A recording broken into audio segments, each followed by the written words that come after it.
We shall open doors and pathways. We shall move through space and eons together. Our music will free us of earthly rules and borders.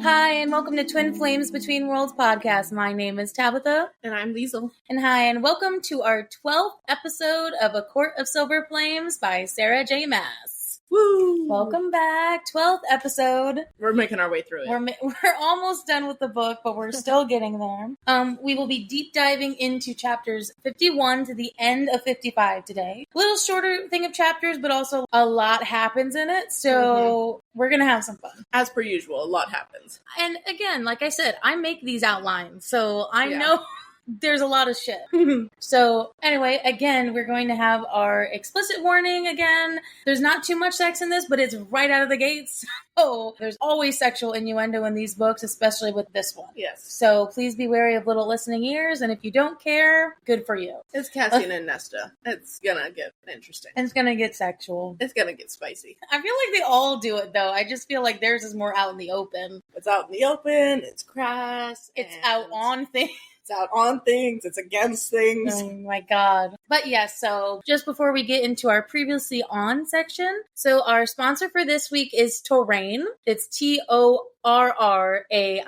So it's like like rain. Like terrain, like you're walking on terrain. Which I didn't know. Lisa had to explain that to me. But it's fun. Anyway. I think that's where it's from anyway. Yes. So it's a fun travel and adventure gear company. They create bold, eco-friendly bags from upcycled feed bags and recycled plastic bottles. These durable and stylish products are perfect for travel and outdoor adventures. And so we have an exclusive discount with our promo code. It's a 15% off any product from their store if you use our TFBW podcast. It's Twin Flames Between Worlds, but shortened. And if you use the promo code, you get 15% off any of their products. And if you stay until the end of the episode, you'll get 3 more new facts we're doing like new facts every episode. So if you stay into the end, you'll get some more Torrain facts for your, but again, if you want to look at their website, it's torrain.org. Again, that's torrain.org. I'm so excited. I'm still excited about that. It's only our second time doing it, and I really am excited about it. I need to buy some of these, honestly. Like those black and blue ones, they look really fire. They look really good. Yeah, look at our Instagram. I put some pictures up there for their products, so if you want to go look, you can. Yes. But anyway, let's get back to the show. So previously on A Court of Silver Flames, we started out with telling Eris about what happened in Urid, and obviously he was upset about that. But Nesta quickly took charge of the situation because she's probably the best at, how do I say? Playing the game. Yeah, playing the game. What's like the word that he's not an emissary, but like I was gonna say a politician. Yeah, I mean they're basically politicians, but a courtier for the Night Court, and he's very intrigued by her. But then of course they get uprooted. Tamlin shows up out of nowhere. The one cameo we have of him, right? And he now knows of their alliance. I mean, or it's very clear that there is an alliance going on between them. And Nesta's all like, "Nuh-uh, you're not gonna say anything about it." No, Death finger.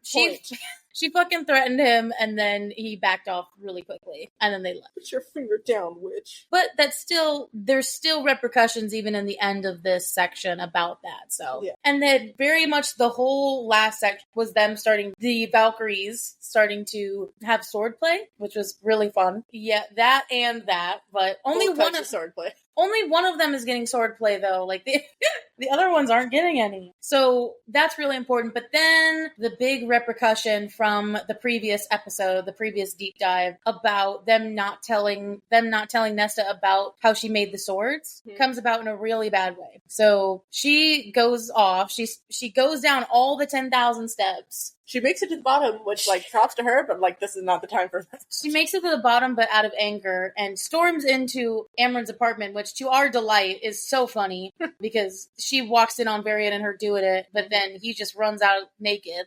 And then here's the big kind of crux is that she tells Feyre that her baby's going to kill her when Feyre goes to defuse the situation. And it was really rough. Feyre cried. Well, obviously, because she's going to die. But not only is she going to die, but the kid is going to die. Yeah. And Rhys didn't say anything about it. Well, Nesta, in her frightenedness about what she'd done, tries to run away. And then Rhys gets very, very mad and tells Cassian to take her away before he kills her. And so Cassian takes her up into the fucking mountain the mountains outside of Valaris for a little while. They just go for a 5-day hike. A 5-day hike up into the lake, and then she has a big breakdown and finally opens herself up to Cassian like she has.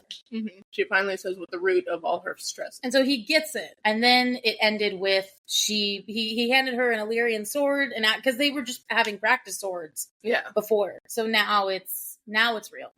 And here we are now.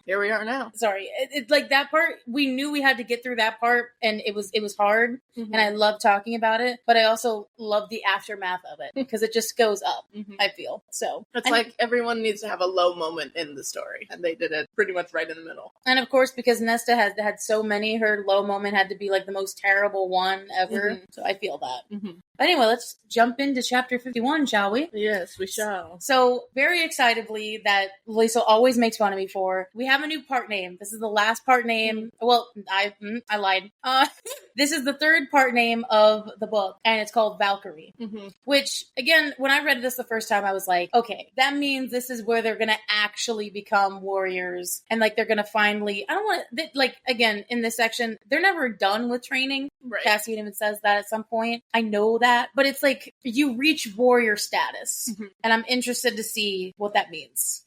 Anyway, I'm excited. So we kind of jump in right into the story with Nesta's POV. They're all back at the training ring 2 days later from the 5-day trip, and honestly, Emery is a mood for sure. Yeah, Emery just keeps saying, so you gotta say it verbatim. You mean to tell me, in quote, that you got into a fight with your family, disappeared for a week with Cassian, and came back able to use an actual sword, but I'm supposed to believe you when you said nothing happened? No, don't believe that.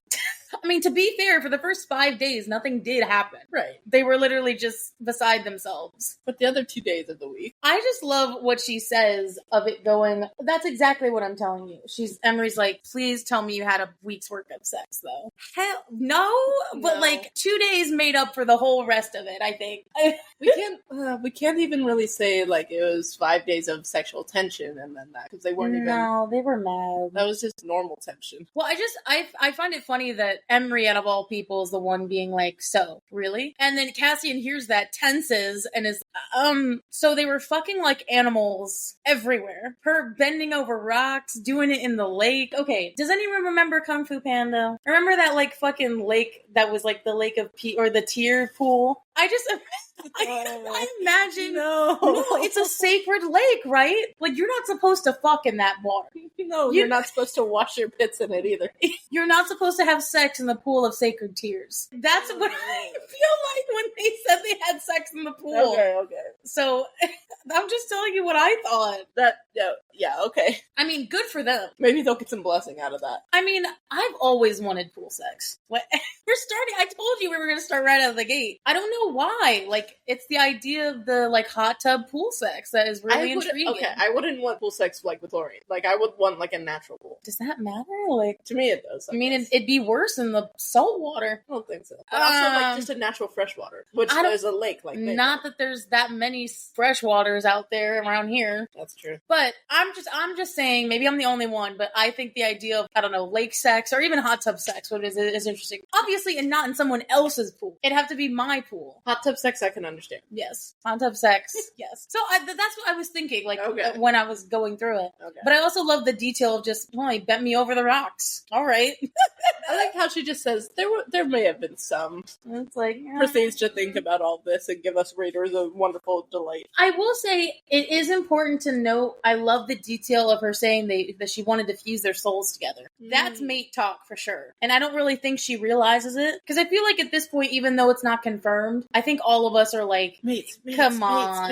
Mates. They are. They got it. From the way they're talking, it has to be. The way they've always talked has to be. Well, especially with here, especially then when they returned and she's talking about it, how she just feels like she needs to be with him, and the way that they're like having sex every night now, instead of every 3 days. That's mate shit right there. So of course she's not ready to face Feyre at all. Yeah, because he went to the river house to kind of probably debrief them about what happened. Yeah. So to be fair, Gwen is the one that's actually working, and she puts a wooden stake in the ground and ties a ribbon to it. A white ribbon. White ribbon, very important. And so it's like, okay, Nesta cannot stop thinking about sex because Cassian like touches the ribbon and he like puts his like fingers through it, and like this is typical. Oh my god, I was thinking to myself, Nesta's never been this way, but I kind of dig it. She's just like, and then she just gets so, I don't want to say vulgar, but it's like she's always been vulgar. Yes, and it's like you guys know what we're talking about, and if you don't, it's kind of like the give me the money kind of motion of like your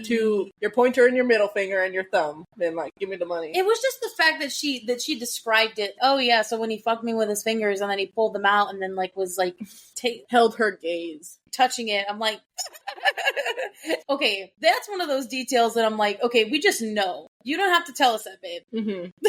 We could tell. You did not have to explain it like that, but sure, go off. But yeah, Gwen's the one actually working. And so she says that this is a Valkyrie test for whether your training is complete and that you're ready for battle. Again, like Cassian says, the training is never complete. As a warrior, you're going to have to always train. But it's the idea of you're no longer a novice anymore. You are a warrior. So if they can slice the ribbon in two, the training is complete. Yep, just cut the ribbon in half. That's all it is. Which doesn't seem, because again, this is in the wind, right? That doesn't seem like such a crazy task. But then when I think about it, it is actually hard. The ribbon is like fluttering around, and also you're swinging it with a sword that's going to create air patterns that it's going to go around the sword. I thought at first, I was like, how hard could this be? And then I'm like, didn't actually think about it. Now here, okay, I didn't give you props for the last time we had a Gwen roll moment, but there are so many in this one. Because what happened in those 2 days that they weren't there, or the week that they weren't there? That Azriel had to take over all of their training. Because I don't think anything sexual happened. I think it's more like just tension. Gwen glanced at Azriel. Because she keeps, like, Sarah J. Maas keeps writing, like, Azriel's looking over, he's angling his head, watching them. And it was right here. But so, like, Azriel's talking to the other priestesses, but his attention is remaining on them. And it's like, And Gwen keeps looking over at him, too. Gwen glanced at Azriel, who drifted closer. This is going to be one of those things where, like, she liked him first. This is not going to be unlike, because the other two, Feyre and Nesta, the guys liked them first. That's true. She's going to be the opposite. She's going to be the one to ask him out on a date. And he's going to be like, I didn't see this one coming. I feel like she has to, just because of again, we don't really know what happened to her, but the fact that it could have been sexual. Something sexually happened to her that I feel like at that point, you'd have to be the one to say something first. Yeah. Because no one would be comfortable to say something. Yeah. But anyway, going off topic. But so this is when they become literally just the female version of the Bat Boys, the Bat Trio. Is because they're just so funny. It's like they're pushing Emery to go first because she's the oldest. Only by a few years. It's just so comical. Oh, it's funny. Because then they're like, oh, should we bet? They've never seen them interact like that. They've never seen that. So the fact that they're just doing it on their own is so cute. Yeah. So obviously, Emery doesn't get it, and she's very mad about it, because they knew it wasn't going to work. But then, of course, Cassian does it in one swing. Which I will say, this, like, made me realize I was thinking about it the wrong way. Because when I was thinking about it the first time, like, having the ribbon up, like, I thought they had to, like, split it lengthwise, like, down the center. Oh, no. And then Cassian does it, and the bottom half flutters to the ground. I'm like, oh, that seems a little bit easier than what I was thinking. Yeah, because it's like, well, even not cutting the other part of it. That's true. That was good. But that was really funny. It's just, I love seeing the parallels between these three, because they're like the Valkyrie versions of the Bat Boys. And I like that, without trying. And, sorry, just going back a little bit, just the fact that the three of them were only, like, talking through glances before pushing, and then Emery, like, finally spoke out loud and said, why me? And Cassian's like, wait, what? Yeah, they hadn't been talking out loud. Which is just, like, that's something that they would do, the Bat Boys would do. Yeah, when you're friends enough that you can talk through glances and not have to say anything. You already know what the other person's thinking. Or at least vaguely. Vaguely. So, of course, it wouldn't be the Silver Flame book if there wasn't a rough transition between working and sex. I loved this so much, but at the same time, it took me so off guard the first time. So, they end training, and then she, like, drags him... She drags him down to his bedroom, not hers. And... they only made it as far as his desk against the wall before she grabbed him, and he pushed her down on the wood. Desk sex. I mean, they have a whole fucking bedroom that's probably really big, and then it's like... They gotta fuck on every surface, you know? Not just the bed. They probably have had sex on his bed. This, I'm telling you, this is the same rush that Reese and Feyre had after they had sex for the first time. Theirs is just different because I think before there wasn't really emotions tied to it, versus now, like, emotions are starting to get tied to it. I mean, I think emotions were already for him regardless. But they for just her, I mean, weren't acknowledged. Yes. And like Reese and Feyre, they at that point knew they were mates. Yeah. These two, we don't know that they're mates. I don't We're know strongly if the assuming. bond has snapped into place, though. I don't think it has. But clearly they're drawn to each other. Yes, very much so. And so this is one of those bend them over and fuck them things instead of taking off lovingly sex. Because she just takes off her pants. Like, she doesn't really, like... She like, unbuttons her shirt, but she doesn't take it off. So... In fact, her pants were only pushed down to her ankles. I always thought that was so uncomfortable, but to be fair, like, how could I say it's uncomfortable when I've never... So, I just thought the idea of that was always uncomfortable. But, you know, I guess if you want to do it like that, you can. It's leaving everything on the upper half, like, untouched, and then having her pants pulled down by a very hungry bat boy. Yeah. So, of course, he, like, fully starts fucking her. It's the quotes, dude, that I can't remember that. He says, I could fuck you for days, and I'm fucking soaked with you. Dear God. The fact that she keeps bringing up, like, how his balls hits her is something that I can't fathom. We all know. But, like, I did not think it was going to get that descriptive. And every time no one ever talks about the balls. No one does, but she does. Literally, when she like gave him when she sucked his dick, she did that, which is like realistic. Don't forget the balls. Oh my god, it's not just the dick; it's the balls too. It's even though he's saying it in an aggressive way, I think it's very cute. I think this is where we differ on kinks. Because to be fair, I don't think this is really a kink. Unless I'm forgetting what this one is. But, okay, Nesta's definitely into some pain play. Because every time she talks about this, she talks about how it's almost like her nipples are getting paper cuts from the paper on the desk. Like, she says she's getting cut by the paper on the desk. Or that she likes that her nipples are smashed on the desk. The wooden paper's teasing her breasts. Oh, whatever. It's basically I guess so, yeah. But we cannot ignore this. She's because into nipple play. If we're going to be talking about this sex for real, yeah, and actually taking it serious, she is into something. Like, that's why she was so, like, gung-ho about just fucking put it in me and not, like, I want to feel the pain. Exquisite punishing thrust. She does. She likes that shit. Yeah. Which matches Cassian. Cassian's, like, harder. All the power to her. I was just like, God damn. I also just like when he commands her. That's valid. That one's valid. He's like, hold on to the desk. Hold on tight. I'm like, yes, sir. Oh my God. I was literally, shout out to Claire. I was talking to her in text about this, how I would say to John Bertullo, yes, we're not at the graphic audio section yet, but I just wanted to call her out for that one, just because, anyway. Yeah. So you also said that to Andy direct. I did, but no, I specifically texted Claire this week, and I was just, yes. I want to say this to this man all the time. Yes, sir. But I love a savage Cassian. An actually confident Cassian around Nesta. Because he's actually confident in his feelings and their feelings for each other. Yeah, and now he understands Nesta a little bit more. So I will say this is where I'm talking about we differ in what we find sexy. Because we've talked about this before, but they get really crass with each other about... everything. Because they're both like two doms trying to win. And we talked about this before, but like they consistently do this, and they're trying to do that with. I mean, what would that be called when they're being derogatory? Like the thing Degrading. is, degrade. That's what it is. Degradation. I mean, but okay, whatever. I just teasing degradation. He says he uses the C word in here. I was shocked to see that.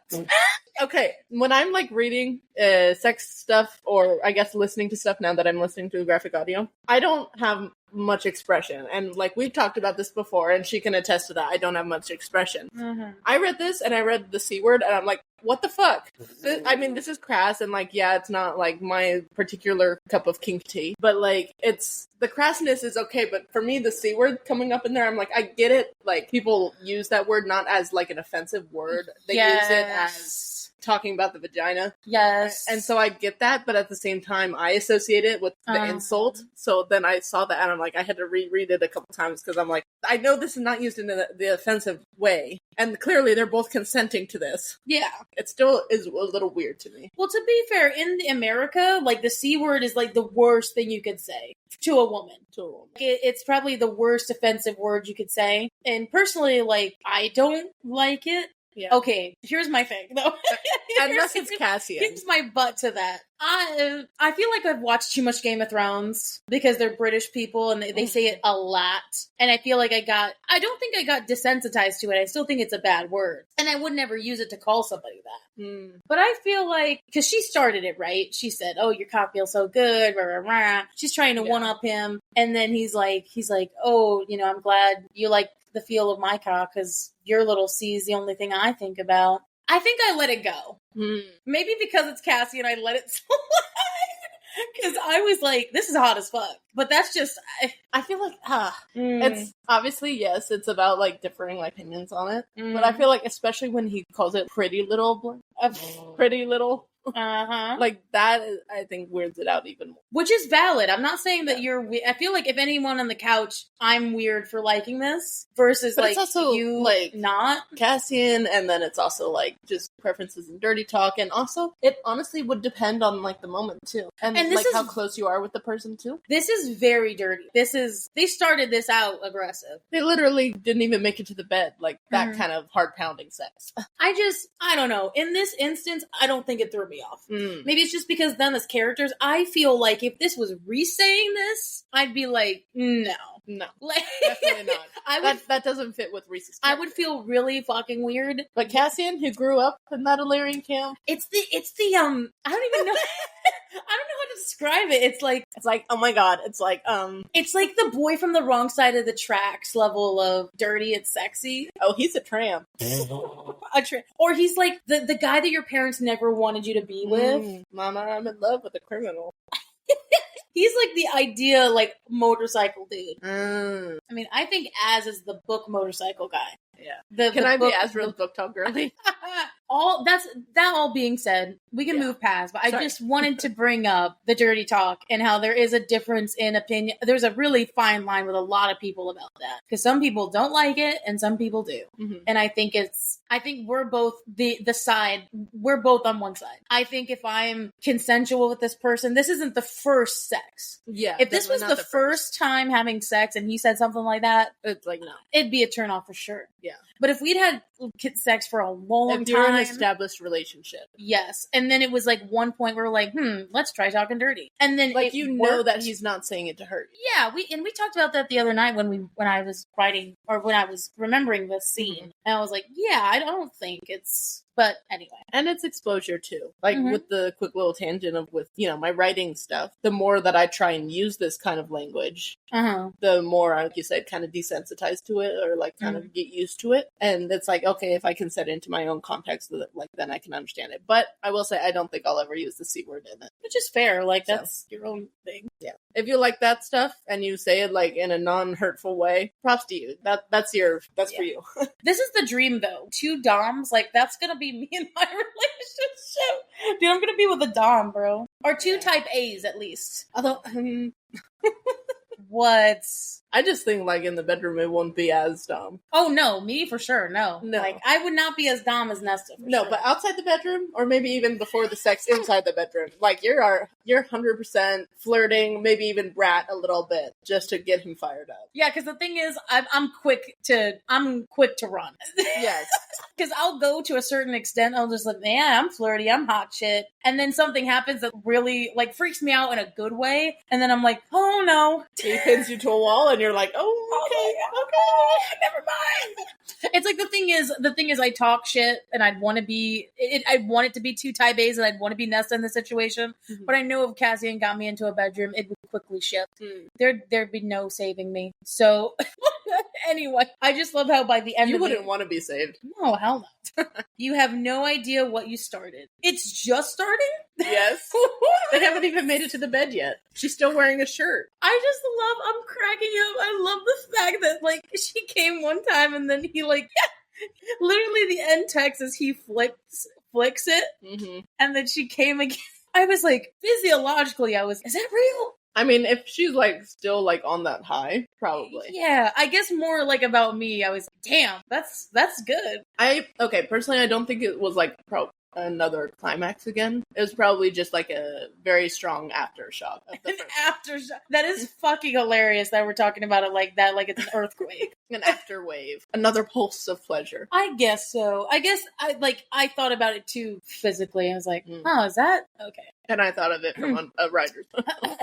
But of course, we do know what we started. Mm-hmm. I love it. We're very excited for it. So of course we move past that and we're going back to the stairs. So Nesta, since she did make it all the way down, it's almost like that regression I was talking about again. Mm-hmm. Like she can only go down halfway, but the thing is, she's only choosing to go down half. Mm-hmm. Like the thing is, she could go farther if she wanted to, but she's not. Mm-hmm. So it's kind of like a catch-22. So it's almost like she herself regressed. Mm-hmm. She like self-regressed. Self-sabotaged even, I feel. And so of course they keep trying the ribbon, they keep failing, and they got shields now. I got excited about that. I was like, thinking Wonder Woman immediately. Yes. Well, yes, the Amazonian women are kind of like the Valkyries. Mm-hmm. Different lore, but similar. Mm-hmm. So we kind of get this montage, right, of them trying to cut the ribbon. Yeah. And the fact that she says every time she saw a ribbon, she got triggered. She's like, ugh, can't cut it. So yeah, so now she takes Cassian to her bed every night. And sometimes during the day. Lovely. But they never sleep in each other's rooms. That's to admit. Like, they fucked, they savaged each other, and then they parted. Bitch, you were the one who came up with the boundary. It's clearly not just sex anymore. If you want to have him in your bed and sleep with him, you need to be the one to say it. I will not put this on Cassian. No. Just say it. He's just following the rule. He's following orders. He's following the order he got. He's following the boundary that you set. Oh my god. I want to snuggle with him too, but fucking tell him that. But she's too stubborn to say that. Yeah. I will say, there is like when you're sleeping next to somebody, their breathing is very, I don't know. It can be very calming, and I like that. Mm-hmm. I like that she put that in. Yeah. So then, of course, we flash to Gwen and Nesta down in the library, just on one of her times when she was looking through military history reading, which, good on her. Yeah. Hell yeah. She's in a library. Of course she has lots of books that can help her. Mm-hmm. So, of course, they're messing with each other. It's like, did you find any books about how to cut that ribbon yet? Guess not. You and that ribbon. Honestly, I'm so proud of Gwen right now. Even though I don't really know, we don't know what she's went through, it just seems like she's so much more open and more herself than I think she's ever felt. Because she's very ambitious, very stubborn, very much wants to win. Yeah. And you know who else that sounds like? Yeah. That sounds like as spot on. It does. Wanting to win. He's so competitive. She's competitive as shit, too. Yeah. And I like that. He needs somebody who's competitive as well. To push him to be competitive. Mm-hmm. And to win on him. Yeah. And then they can fuck it out, and then he'll win. Assert your dominance in the bedroom, sir. It's just interesting how easily she talks about violence now. Because I feel like before it wasn't as... Because basically what Gwen is talking about is that the shields are as effective as a weapon as swords are. Because you can, like, bash bashing skulls and, bashing skulls. Like, I mean, I don't really know what else you do with and Captain America style. Yeah, hit people with it, but like, yeah, or knock them off their feet. Shields can be very useful. Or bash them with swords. Bash them with shields. I think it said like, like skewering them. Yeah, the shields are not easy to hold. They're probably more weighted than the swords are. I mean, and they have to be heavy so that they can withstand lots of pressure. Mm-hmm. But it's just she's talking about the violence of crushing skulls so easily, then I feel like she would have fought. Definitely. And then we get a reminder about, oh shit, yeah, we're supposed to be looking for the Oh, yeah. Remember that? She spent a week fucking Cassian. Fucking 20 chapters ago when we were supposed to find the other one. Right. So, like, yeah, let's not forget, like, the main objective here. But instead, Nesta asks Gwen about the services that the priestesses attend. Finally. The musical services. Yes, music. Which we love, personally. Yes. So apparently it's in a beautiful cave. Now, I want to mention there is an underground river that ran through the mountain. And... that carved out perfectly an acoustic space. And apparently it's covered in glass. And I was like, oh, this is as smooth as glass. Yeah, this is badass. It's like, that must have been a really powerful river if it was able to make the walls that smooth. Mm-hmm. Not jagged. So Gwen, though she's a priestess, doesn't seem like she's really into the whole religion thing. Right. It doesn't seem like she goes to these services because it's her religion. She's going because she likes to sing and likes the music. Mm-hmm. So it's awesome because she talks about how they sing songs that predate the written word itself. Which is so cool. And I was like, so if it predates the written word, did you make it up? Or are you just like humming and singing the melody? Mm-hmm. Maybe. And maybe they came up with their own lyrics. Right. Or like, I'm thinking of like just vocalizing music that doesn't necessarily have lyrics. Like, yeah, that's really... I mean, like I'm thinking of, is it from Frozen? Hey ya hey ya. Yeah. Hey ya. And that one like has no words. Mm-hmm. Yeah. So maybe something like that. Isn't that singing the melody? Just vocalization? I guess so. I think the most important fact about this scene is Nesta explains to her why. There's like, her monologue here is really, really well done. She's finally opening herself up to these people she's calling as friends. Because she's like, well, I guess I'll be there. She's like, after the war, I was in a bad place. She's like, I did a lot of things I regret, and I hurt myself, and I hurt others. She told her about having sex with the individuals, drinking a lot, how she treated her family, but how music kind of was what she was looking for. Because even though she doesn't miss all those things, she misses the music. Yeah. And hearing it. She expects Gwen to kind of judge her on this, because this is like her first time telling her that she took, especially telling Gwen this, that she fucked people randomly, and that her residency in the house was not really of her own, that it wasn't for good, it was for a punishment. Right. But she does acknowledge that Feyre did this, and Feyre is glad she did this. Yeah. Which is, we knew that was going to happen. Of course, she was going to seem upset about it at the beginning, but then... figure out it was actually... Yeah. Because she wouldn't have met all these people that she did if she didn't have this, so... Right. Ooh, here's the line, man. Your story is worth telling. Yes. To all of our listeners out there, your story is worth telling. Yes, so much so. Even if you think it's not. Well, I mean, that's how I feel about constantly with our podcast. About, oh yeah, so many people have so many... I mean, that's what Melody Muse told us. There's, just because everybody has something or everybody has a podcast nowadays, it's like, who gives a fuck? Each podcast is, like, for the most part, each one is unique. Yeah, in the people, and even though the content might be similar, it's really the people that shift it. People, experiences, how they talk. All the tangents that come up. Just us, you mean. And that's what Nesta really needed to... It's like, no, Nesta's like, well, Gwen isn't going to like me when she figures out how truly bad I am. And she reads her mind immediately. She's like, no. I understand what it's like to fail the people you mean most, to live in fear of people finding out. She dreads Emery and Nesta learning of her history. The fuck did she do? What happened? I bet she didn't do anything. I bet something happened to her and then she feels like responsible. It feels like it's her fault. She says, I know once you know, you'll never look at me the same way again. Which I feel like no, because Nesta already says there's nothing that she could do that would make her look at her any differently.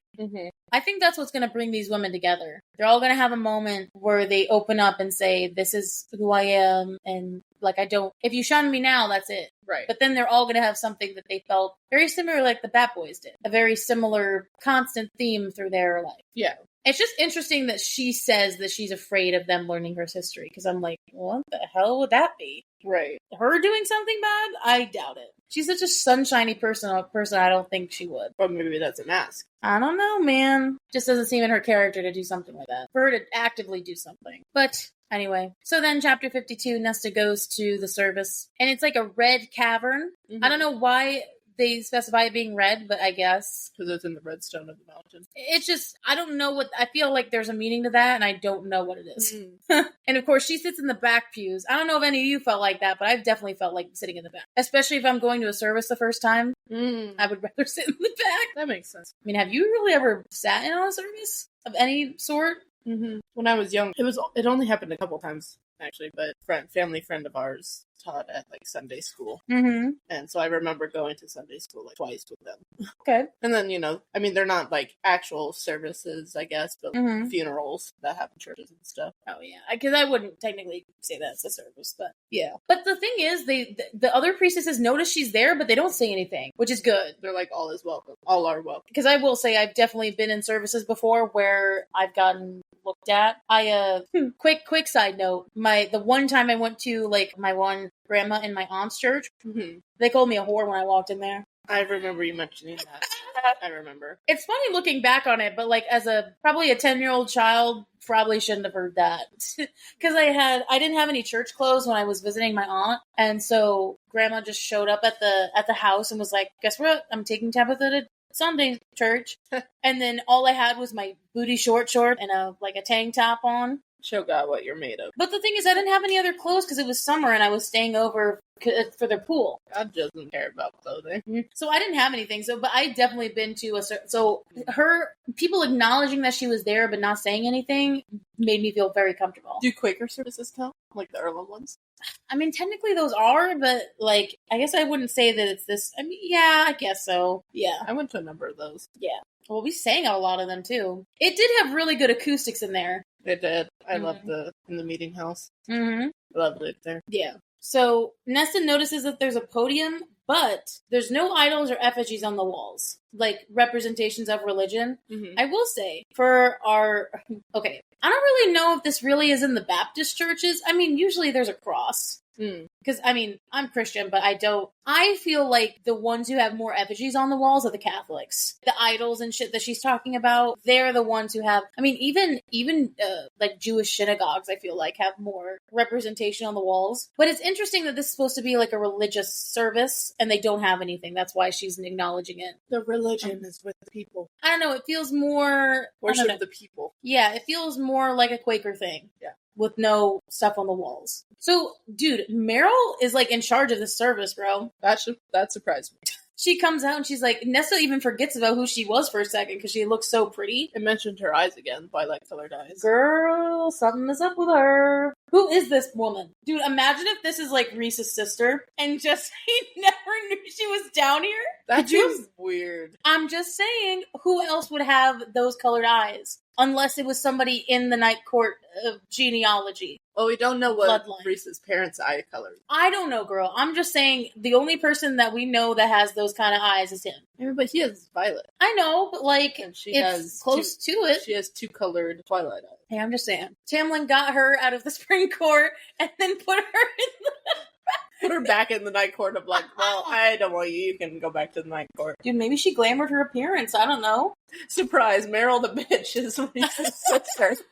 That actually would be very happening. So, sorry. Anyway, I just had that thought. Interesting. I will say that something that I didn't really notice before rereading this again is that first of all, Meryl doesn't call Nesta out when she sees her, which is good.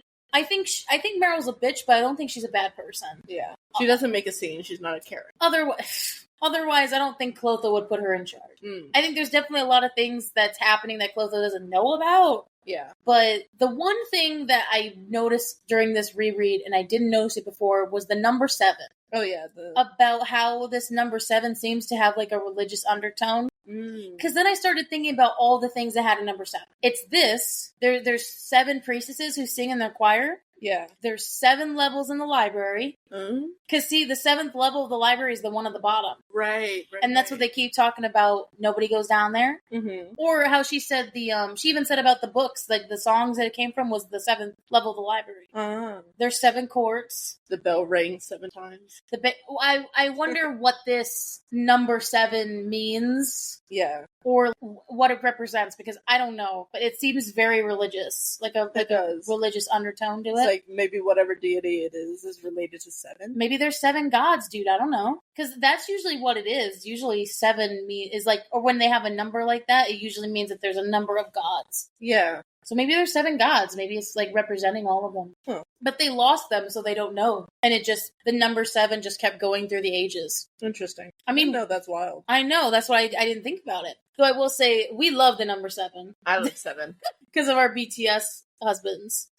So I, honestly, this just makes it even more beef. So we get into it. Gwen, I don't think Nesta realized that Gwen was going to be singing. Yeah. Like, I think she knows that she can sing, but being one of the 7 out of all those priestesses to be able to sing. Or want to sing. Yes. I think, Nesta was like looking around of like, I still don't see Gwen anywhere. Is she not coming? It's like, no, she's here. I love the description, though, where she's like, surprise. Like, yeah, and kind of like the hand down at the chest of like, hi, it's me. Right. And she even had a solo during this whole thing. Mm-hmm. So they start to sing, and there's a drum, a harp, and a lute. Is that the harp they're looking for? That's what, and I mean, this whole thing got triggered by that. Yeah. So obviously the music is soaring. There's a lot of very beautiful descriptions here about the music itself. Mm-hmm. That it was ancient, like a tendril of mist, and the next like a gilded ray of light. So it seems like the service, like, they sing, and then they talk, and then they sing again. So it's like, talk, sing, talk. And Gwen's voice seemingly also seems to come out above the others, which I can feel that. Yeah. Being in said choir and having my voice ring out. Yeah. Without really meaning to. So that one hit, I was like, okay. Yeah. So it seems like Nesta cannot sing or play for shit. But it seems like, can you have perfect pitch and not be able to sing? Yeah. I feel like she's got perfect pitch. Mm-hmm. Or some sort of like relative pitch or pitch, at least. Something where she's able to like really dig into that sort of, this sounds good. Mm-hmm. I could hear the relative pitch. Mm-hmm. Or like as it says, like unusually fine ear. It could also just be of like she can hear how like the melodies flow, like some kind of musical genius in that way. Like she can hear how she could be one of those arrangers, a music arranger kind of, or a critic. Or a critic, yeah. Mm. The lute is slightly pitchy. But I love how she describes Gwen's voice. It's like sunshine and joy and determination. Mm. Those are the 3 things she uses for her. Which I will say, I was kind of on a Gwen reel kick while I was reading this, so my notes kind of like lingered toward that. Mm-hmm. And I thought sunshine and joy to burst through the shadows. Not burst through, you know what I mean. To kind of melt through. And then the determination in there to do it. Yeah, it's like what she has versus what an Elaine. Like, Elaine's got this faux, again, we think it's faux, but like... Elaine has something. Girl, it's like all Elaine has is the sunshine and joy part, but she doesn't have like that added extra determination that Gwen's has. No. And so that's why I feel like she's the better person for him. Obviously. Elaine's not Azrael's mate, so clearly there's a better person for Azrael. Right. And also, I just appreciate how Gwen's a Metz. I'm like, she's a mezzo-soprano, hey, in the house.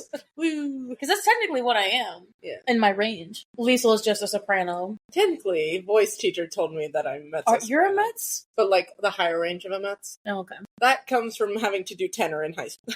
Having to sing tenor in high school, and then with my speaking voice being so low. But really, I like to sing up here. Not like that. No, I like to sing like this, I tell you. Good God. I also just... So I will say, when I read this the first time, I did not understand what the fuck was happening. I was like, wait, so the harp, what is happening? So like, let's beat through this. Is she on drugs or something? She doesn't get tranced by the harp that's playing. It's almost like kind of what's the word? When a thought leads to another thought. Word association? Yes. It's like word association, but with the music and the fact that there is a harp playing. It's almost like she's actively thinking about the music and a harp. So it's like she's intrinsically looking without knowing it. Because honestly, like, the way I think about it is, like, yes, it is confusing at first, but the way I think about it is she's picturing the harp in her head.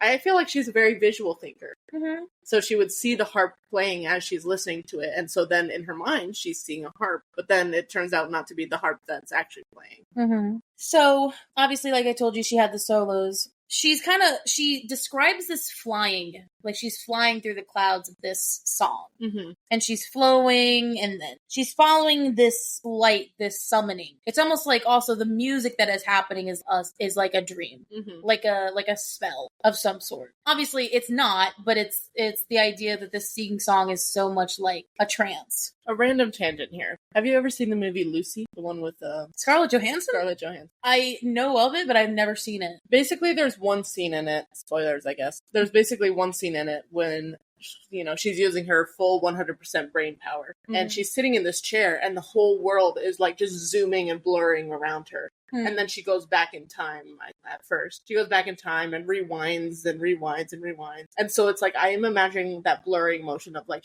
instead of staying there and going back in time, she's sitting there and her mind is shooting across the world. Ooh, or like a Life is Strange sort of thing? Kind of, yeah. I know, gaming, I know Life is Strange. Yeah. Okay. Honestly, yeah, it is very similar to that, of, like, kind of read that. Like, people are becoming three. Yeah. Like, there's three people, and it's kind of, like, all blurring out. And it blurs out, and then finally refocuses on something kind of with a jolt. Yeah. And, like, yeah. Because, like, the harp is having a solo here, and that's, like, also triggering it. Mm-hmm. But because of this music, and because she kind of describes it later, that the bones in the mountain itself, like, she was using her own bones to scribe. Yeah. Which, like, doesn't make any fucking sense. But, like, right? I feel like they haven't heard of that before. Like, oh, I don't have any bones and stones. I guess I'll just use my own bones and the stones around me. Yeah, she was, like, using the stones of the mountain and her own bones to, like, I think that's just Anessa being OP as fuck and being able to do it without realizing it. And what if, here's a little bit of a theory, what if, because, like, you kind of, like, need a little bit of magic, and obviously she has magic in her bones, but then you would need magic in the stones, and thus we have the House of Wind, but we also have whatever could have been in the library where she's closer to. Well, yeah, and they're fucking down in the depths somewhere of, like, so this mountain. She would have the magic of the stones as well as the magic in her own bones, and then that could, like, definitely just work for it. And the fact that it's such an acoustic round space, that makes the circle. Dude, it also could be because the fucking mountains are connected, bro. True. Because if the mountain of the prison is similar, because remember there was like 3 of them. Oh, well, actually, I don't. Well, fuck, I don't. No, there's like 4. Because like everyone knows that there's 3 sacred mountains. But what if there could be a 4th? Because there's under the mountain. There's the 3 in the Night Court. There's the prison. There's Ramiel, and then there's this. I think there's 3 in the night, but like they always said it as like 3 just sacred mountains of Prithian. Well, because technically the prison isn't really a mountain. Like it is, but it's like an island. Yeah, but it's a mountain on the island. I guess, but I don't. And it was probably the mountain before it became the prison, long time ago. Okay, we're stranging, but like okay. I'm just trying to look for any connection, man. I know. I need these things to make sense. But I don't think this mountain is one of the sacred mountains, but I do agree that it has magic in it. Yeah. Which, honestly, the sleeping mountains up where they were for that week, those had magic in them, too. Mm-hmm. Just a different one. So, apparently, the Night Court is just filled with magical mountains. So, as she's getting, like, lost in this trance vision, she unknowingly is heading towards the prison, which we know, but she doesn't know. Because she's never seen it. She has no idea where she's going. Because the thing is, we immediately see clear rivers and deep shadows in ancient forest. The mountain itself held 2 peaks at its very top. The stones jutting were carved in strange ancient symbols. Ancient? Symbols? Strange? No one uses fucking symbols in this universe. Not in this universe. Not in this. Girl, I'm telling you, bro. I mean, obviously I'm taking that out. 26 dimensions, you know? I'm saying. No, there are symbols on the outside of the prison. The fuck does that mean? This I can have. This I can have in. Mm-hmm. Nobody uses magic symbols in this book, this series. Everyone has magic inherently with them. Mm-hmm. Nobody is drawing symbols or making magic the written way. And the fact that this is like what the song is speaking of. So it's like this language is talking about this. Dude, maybe this whole song that they made that was from the depths of the library was a summoning ritual and they didn't even know it. Yeah. Like a scrying magic something thing. to help with scrying. Fuck, it could have been. You don't know. if one person didn't have enough magic to scry, use everyone in a room, use all of their magic collectively to scry. Mm-hmm. And so it's almost like she's having a out-of-body experience. Like she's a ghost going through these walls. Mm-hmm. Like she's kind of just like ghosting through the prison. Yeah. You'd think with it being so powerful that she wouldn't be able to even ghost into it. Right. But she's also probably outside the bounds of magic that it doesn't even matter. So she's passing through these doors, and I think she kind of starts to figure it out. She like feels these horrors locked up, and she's not really understanding it. Sorry. I finally clicked what I was thinking. It was kind of like Shadow and Bone, where they're connected through that bone piece, and so they can go like kind of into each other's mental spaces. Yeah. And like they're kind of ghost-like there. A little bit. I guess I was thinking of more of like an get the all along, just use a ghost going through walls sort of situation. So she's like going down into the prison, and then she goes, oh, this is very important. I can't fucking walk past this. Mm-hmm. She passes one of the doors and feels a mist of hatred watching her.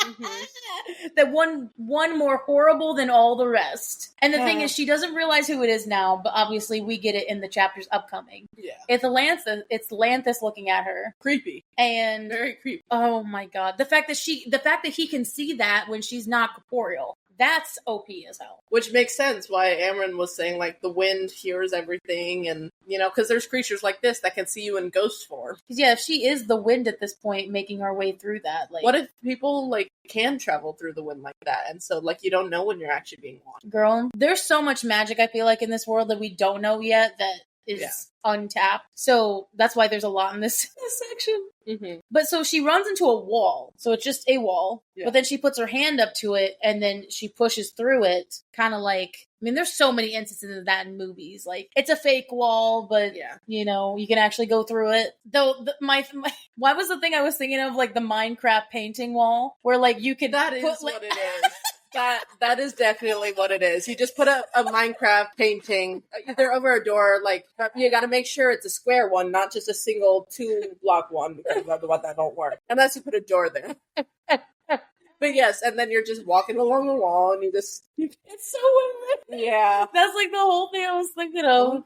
Maybe it's because you made me look at the Minecraft stuff yesterday that I was like thinking of it. But she goes through another cavern, and there are more symbols and on the floors and on the walls. Like, this bitch is covered in symbols, which she is saying are wards. And I'm thinking to myself, I'm like, the only wards that we know of at this moment is the one that Reese, like, just makes out of thin air. Mm-hmm. Again, let me reiterate this one more time. There is nobody in this world that we know of at this moment who writes down wards on the floor. If you've fucking watched a fantasy book, you know, you've seen, like, symbols like this. Yeah. Just symbols that kind of magic out in the air and whatever. And swirls. Which is what these are, but we have never seen this in this world, and this is what makes me so excited about this. I mean, but also part of it feels like because we're seeing it from Nesta's point of view, she doesn't know that about, like, the symbols. She doesn't. I mean, Favor doesn't. I'm wondering if they would know more of what the symbols are. Maybe. But yeah, so she finds the harp in the prison. Of course it would be in there. The harp. The Trove item, yes. The harp. I just love how, like, because I was thinking,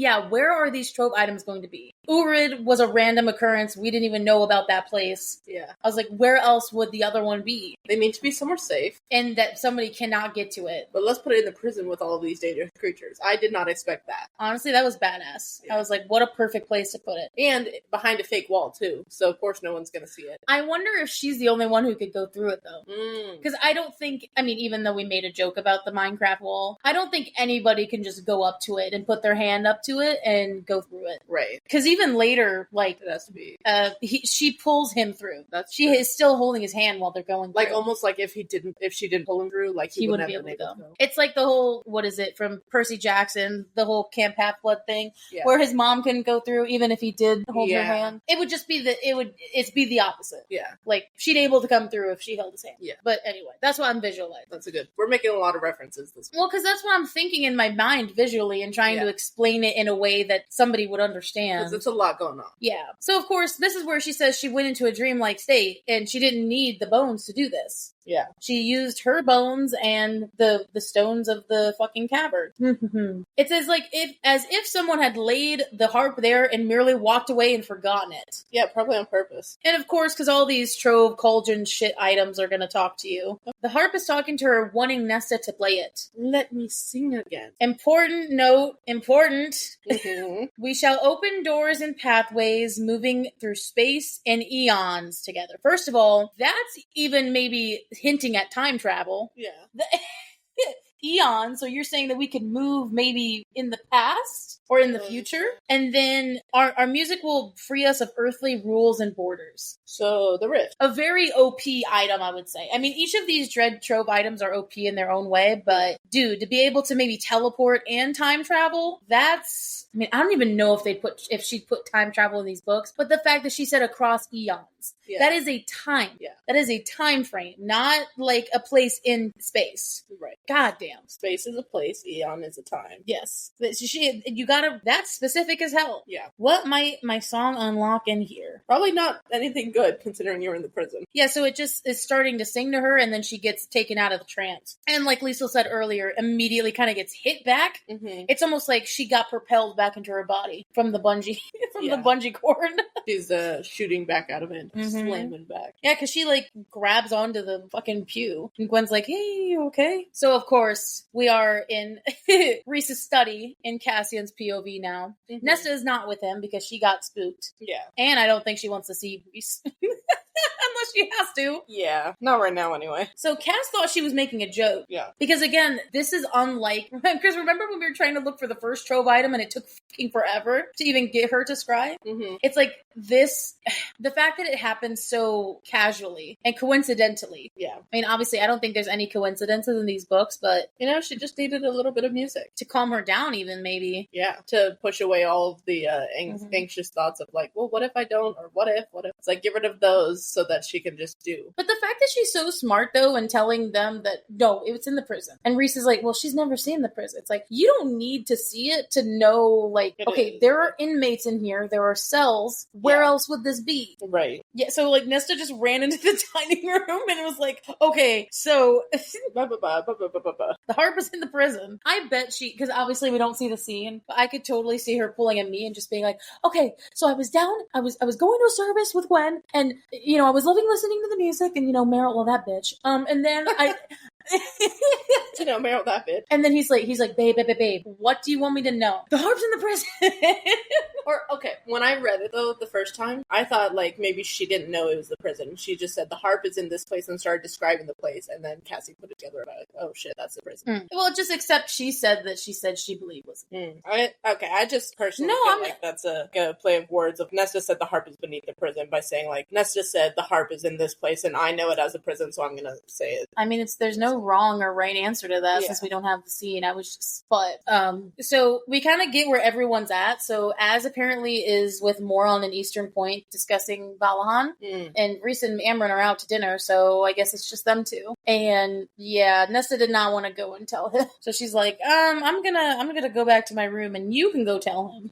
And poor Reese is just sitting there in the study going over healing tomes. Baby, sweetheart. He's so he's trying at every waking moment. Yeah. When was the last time he slept? Probably not in a while. So interesting, because if we remember back from book 2, Jesus Christ, feels like eons ago, Reese's blood signature, and of course Feyre's now because she's High Lady, was the only way that you could get into the prison. Mm-hmm. Or if like they allowed you to go in. Like these two people allowed you to. Right. But like he's describing how he put an extra barrier on it just in case. Mm-hmm. He didn't want Baron to break out any of the inmates. Mm-hmm. So there is kind of like a tick of his jaw moment that paused Cassian a little bit. Yeah. Made him worry. Because so when Reese describes that he put up caution, he's like, did you think this was in the prison and you just didn't tell us? And there's a description, he's a tick of his jaw. Of course not. Which always means yes.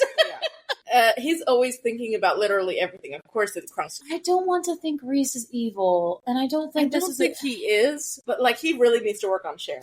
This is a moment where he's like, okay, there's two truths here. Yes, he wanted to make it worded so that Baron wouldn't have a chance. Yeah. But I think he did like a deducing maneuver where, okay, out of all the places in Prithian, where the fuck would you think this Trove item would be that we don't know where it is? And he probably didn't know like where it was in the prison. But like he was assuming. Yeah. And obviously he's, 150 IQ, so he got it spot on. But yeah, so I don't think that's necessary. But there's a lot of people who take that moment and they're like, he's lying about something. And it's like, I don't think he's bad though. You hear that, Shannon? I don't think he's bad. You think he's bad? My old manager. Yes, but I think she's more keen on like the Azrael's gonna be evil train, which we're not gonna get into that. But no, that's where she's at. I disagree, respectfully.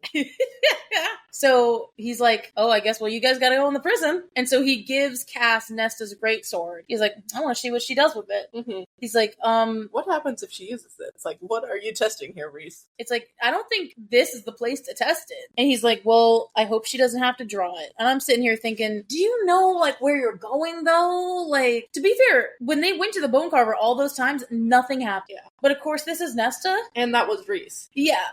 This is Nesta.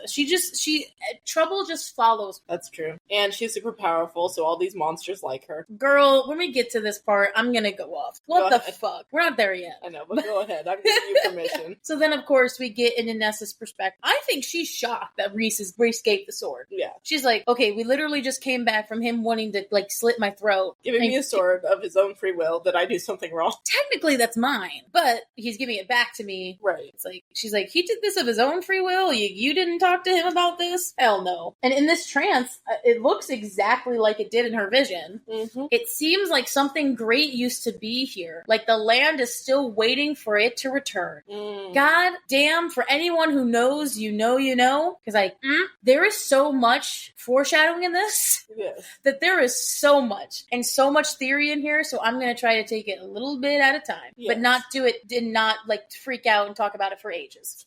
But it's important to talk about because there is a lot in here. So of course, we have to remember this is her first time in the prison. Yes. And she's the one person who in this prison they talked about consistently in Akaward. Mm-hmm. She's the person that they all whispered about. And so I'm going to assume that they all know who she is. They might not know what she looks like, but they know of her. Yeah, scary. So Reese did winnow them here, but I mean, she did not really look at him. That makes sense. If anything, he probably felt proud about that. He's like, don't. Yeah, don't. Don't. I dare you. Like, flinching at her. Like, don't. Right, yeah. He'll get over it. Assert your dominance, Resand, and get on with your day. Yeah, he's like, what does she say? She says, oh, so if it goes badly, at least it will kill me, not anyone else. Oof. And he's like, Cassian is like, hell no. You're not going to die from anything in there or that sword. Oh. She does feel a little unnerved, and this is kind of a little bit of sisterly magic here. Mm-hmm. I feel like she's bringing up Feyre more and more. Yeah. Since the lake. In a good way. Yeah. She's like, nothing much scared Feyre, but the fact that this place unnerved her made Nesta a little scared. Yeah. And it's like, yeah. Which kind of shows just how, like, brave Nesta thought that Feyre was. And thinks that she is, yeah. Still thinks that she is. Mm-hmm. Yeah, no, this place is terrible. It is. The fact that they haven't had a situation happen like this in the last 3 books is kind of mind-blowing. Yeah. Sorry, I'm getting so excited, but I like that, though. Because we're going in here thinking that nothing's going to happen. Which means something's going to happen. Because, like, before, all the times before, nothing did happen. But now it is. And that's fun as hell. They went in there thinking something would happen and nothing happened. And now they're going in thinking nothing's going to happen and something is going to happen. Exactly. And so Cassian has set some ground rules. I think he put the first one in there for himself. But to be fair, I don't think it was just for himself because he held Feyre's hand when they walked through. Yeah. I think it was when they originally described it in Akamath, because even she held Reese's hand. Yeah. It's the fact of not getting lost in the dark. Not getting separated. Because the thing is, if they did get separated, they wouldn't be able to find each other, and or maybe like one of the inmates would pull. Because I'm thinking a really long, wide corridor, but enough to where maybe somebody could, you know how in those movies when you see like the 3 bars on the window, and if you get too close to it, someone could pull you or pull you in, or that's what I'm thinking of. Even though I don't think that this is how this is going. Anyway, that's still creepy to think. That's what I'm visualizing. So they have to hold hands. We don't talk about anything. Especially not Amryn. She's like, not Amryn, not you, not the Trove, and not about him. So literally just don't talk. Yeah. And just, we walk in, walk out. Yeah. We don't stop, and not that you would, but. Well, I gotta stop at one point.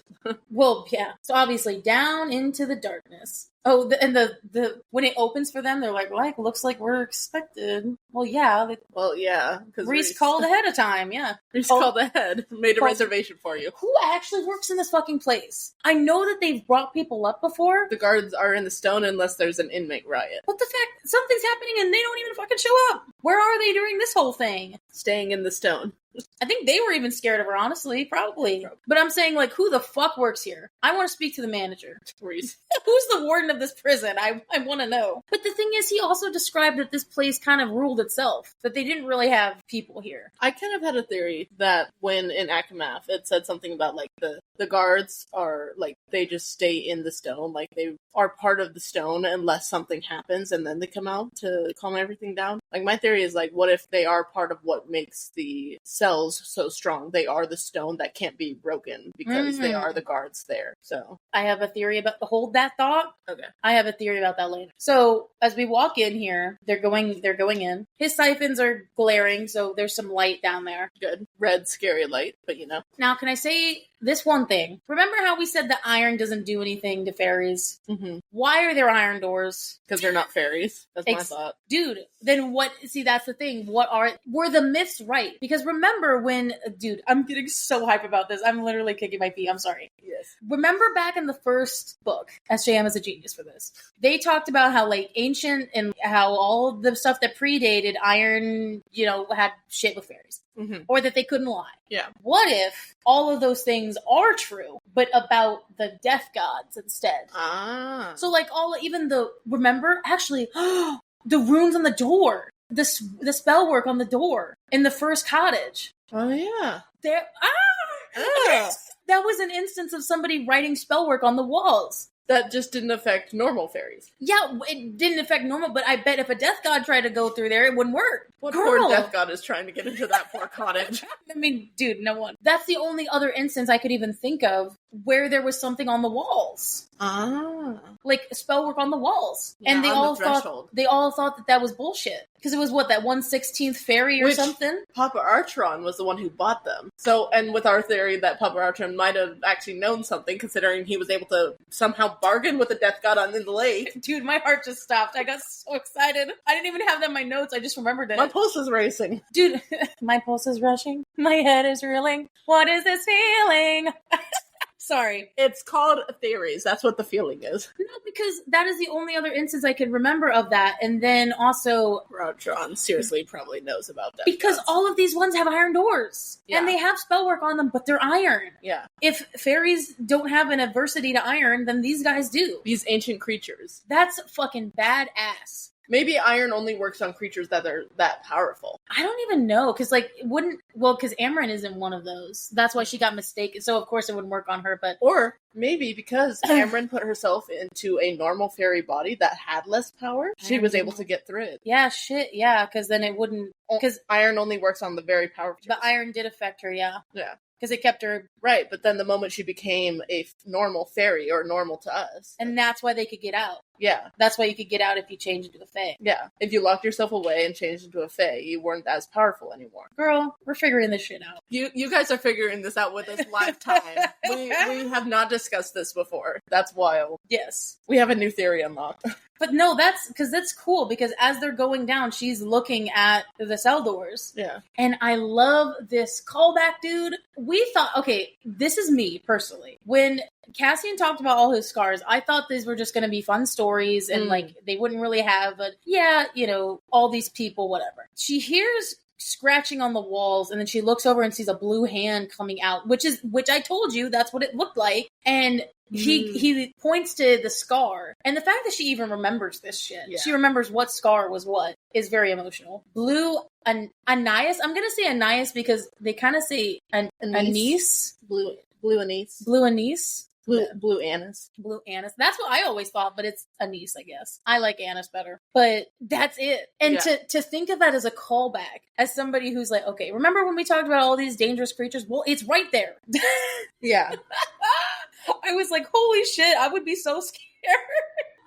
And the fact that Cassian knows which cells these are in, a lot of these creature we're in. And they need to go down pretty far, so they're literally going to every cell. Yeah. It seems like Lanthus was the last cell, but I feel like the Bone Carver was lower. The Bone Carver, I think, was lower. Was the lowest one. He was the lowest, because he was, like, beneath. But I think Lanthus was he's the new bottom. Yeah. After he's gone. So as they're, obviously, as that happened, she's like, oh shit. So they keep going, and then she thinks about Amryn, and this is very, very a nice sentiment here.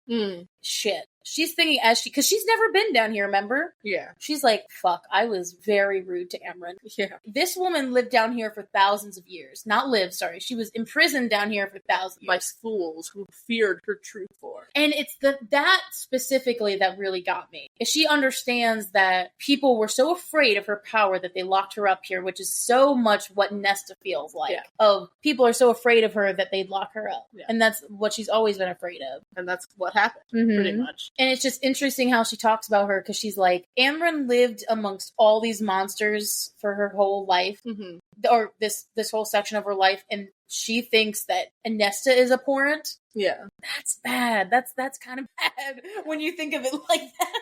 And I don't think that Amryn thinks that she's like as bad as the people in the prison. I think she's just having a moment of like, you are terrible right now. Yeah. You're as bad as they are, but like only right now. She's not a killer though. I mean, killer in the sense of like she's always defended herself. She never just killed someone for it. Right.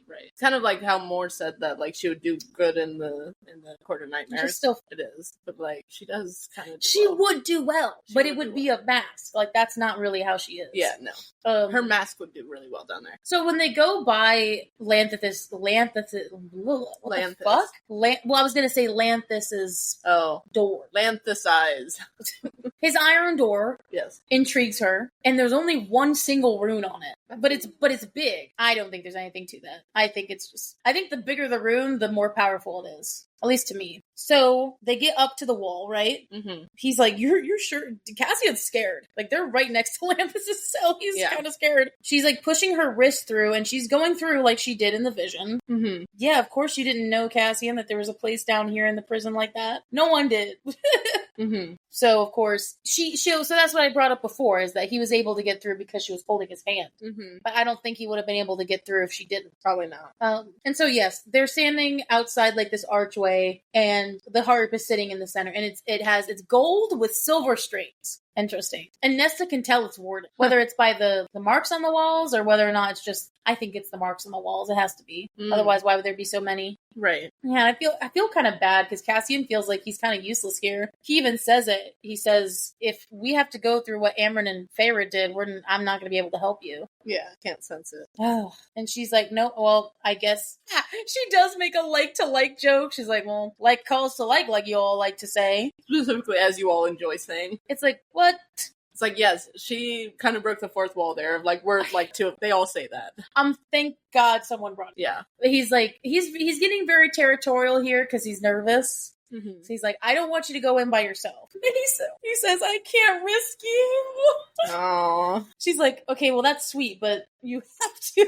Yeah. You have to. She finds it very sweet, but it's what she says. Mm-hmm. She says, she's a little bit, I don't want to say harsh with him, but more like in the harsher reply of, you're training me to be a warrior, babe. And you're not going to let me use the stuff that you've been training me to do? She's using words that he understands instead of being like super sweet about it. It's like, no, in a warrior's aspect, like you are a general and you've been training me, your soldier, to do all of these things. Now you gotta trust your soldier. You also know I'm the only one that could probably get this. Yeah, right, that too. And he's like, damn it. Okay. So he gives her the sword to go through. Which she hadn't been holding that the whole time. He had it on his back. Yeah. So it's interesting when it's unlike the Urid. Well, it's like Urid had more of a physical issue on the outside. Mm-hmm. Like it had something protecting it, like in a fight. Right. This is like a ward mental fight. Yeah. She describes it as like it's almost like she's walking through molasses. Yeah. Or she's very much, it's hard getting through, right? Jello, a gelatinous cube. But it was the pressure around it. It's like it's letting her through, but it's also giving her a bite. Yeah. They feel old, and they probably predate the place being used. Was it used before the prison? Probably. Or was it... But the thing is, Cassian does bring up later how he theorizes that somebody put the harp there and then put the prisoners on top to like hide it. So yeah, that could be like the harp was used technically before the prison. Mm-hmm. Yeah, and then put there. Well, that would kind of go with our theory about like, was the mask in Urid? Was the mask thrown into Urid and then the Urid became the bog that it is, or was Urid already a horrible bog? I mean, I really think it was. I think the mask that. Right. So then, would it have been the case of the harp? However, maybe it was put there, and then, like you said, the prison put on top. But maybe the harp itself, because of the wards around it, is what created it as like a safe place for. Because why is it at the bottom? Yeah, that's true. I mean, obviously to hide it so that nobody could just walk in and go to the right and get it. Which could be why it's a sacred mountain. And then they put prisoners in it and made it not so sacred. So this is where we get the illustrious big theory that everybody has. So this is where he does say that. Part of me wonders if the prison was either built or stocked with inmates to hide the harp's presence. There's so much power here that nobody would know with all the awful magic around it. Mm-hmm. Someone who existed before the High Lords ruled, Reese told me that this island might have even been an 8th court. Yes, I believe it. 100%. 100%. It had to be. Yes. Because it's an island, and they just keep talking about it like that. And it was a sacred mountain, is a sacred mountain. That would go against our 7th theory, though. I'm not saying that matters, but I mean, we obviously believe in the court theory more, because why would she even say that? Right. If that wasn't a thing. And I don't know. I genuinely believe it's a dusk court because we've got dawn, we've got day, we've got night. I feel like it could have been a 4th solar court. So you think there was 4 and 4? Yeah. Yeah, because that always felt weird, didn't it? Yeah. Dusk. I mean, which is why, because night court, as you've seen on the map, night court is much bigger than any other court. That's true. It looks like 2 courts put together. And the prison is in the night. So what if it was the dusk court and like the night court was actually smaller? What if Valaris was part of the dusk? Damn, and that's why it's split up like that. In like the good part and the bad part. Yeah, what if the night court was the Illyrian Steps and the Court of Nightmares, which is why like that palace was there. But then the Dusk Court, which is why it's such a shining city, is because it's part of Dusk. Mm-hmm. Fuck, sure. I could go along with that. Because when she does talk about the markings on the walls, there's constellations and stars, but she says it doesn't feel like it's night court. So I'm like, Constellations, stars, dusk. Is there stars in Dusk? I don't know. Yeah, dusk is like twilight when the stars first start coming in. Shit, it might be. That might be dusk runes. You don't know. Then yes, I believe it is the Dusk Court. Especially with like this vision she has with the Fae. I just think it's interesting that she says that the harp is in the middle and that it's like the sun and there's constellations around it, like planets. I'm like, the fuck? Because that would suggest with the solar. That just brings up about how Reese had that fucking solar system on his desk. And is this a world situation? Or I mean, considering the harp like says that it can be about used in space and time and shit. Space and time, but then also about what Gwen said about like 26 dimensions. Yeah. Potentially being 26 dimensions. Mm-hmm. And that being the center that travels you between the 26 dimensions, that could make it like the sun, like the center of the solar system kind of vibe. Mm-hmm. And then even more shit thrown at us when she gets up to the dais and what the harp is sitting on. It is an 8-pointed star, like the one on her back. What the fuck? Mm-hmm. And the eight star pattern that they use. Is that the Dusk Court? Yes. Is that? You're just. I am actually really sold on that. It's the Dusk Court. So the 8-pointed, like that's their insignia. Yeah. Or like... I feel like that would be their insignia. Again, like we mentioned earlier in the season, we don't have any other insignias. Except for Night Court. But like, I feel like that, because we've seen it so often, I feel like that would be its insignia. Because there's still some sun and dusk, right? Yeah, because that's like twilight, like when that's like sunset all the way until the sun, there's no more light. So obviously that's a big mark, a big highlight point. What is that fucking sigil? What is this? And also all this theory stuff that you're like, please send us stuff if you feel like you want to, like, put it in the comments, put it wherever. Send us an email. Claire, calling you out specifically. I love getting Claire's emails. I know, we get so many. It's lovely. But so she felt like when she's about to go grab it, and I quote, she had this creeping feeling like she was brought here, not by the cauldron or by the mother or by anything of this world, but by something vaster, something that stretched in the stars carved around them. Holy shit. That's talking about universe stuff, and I love it. Yeah. Just like goosebumps all over. I'm like, who led her here? Obviously, SJM. The ghost of SJM made her come here. What if, after all of these books, it turns out SJM puts herself in these books? And she is the mother. I am Sarah, the mother of all. Hi, you guys know me as Mother, but, like, my name is actually Sarah. My goodness. I don't think she'd do that, but I know you're just... SJM is the final boss. Oh my god. Mm-hmm. So, so much fun shit. Yes. She grabs it and has a literal PTSD, I don't even know what you would call this, level of flashback. Yeah. So she gets flashed to the time that the harp was used the last time. This is unlike the mask. She did not have this experience when she had the mask. No. Maybe that was because it was in a moment of need. Or maybe because the mask has always, supposedly from what we know, the mask has always been used for one thing, reviving the dead. And So it's not like special. Versus this harp seems like it's used for, could be neutral, and then however it's used. Or it could be used for a lot of different... Yeah. I mean, it does have 26 strings, you know.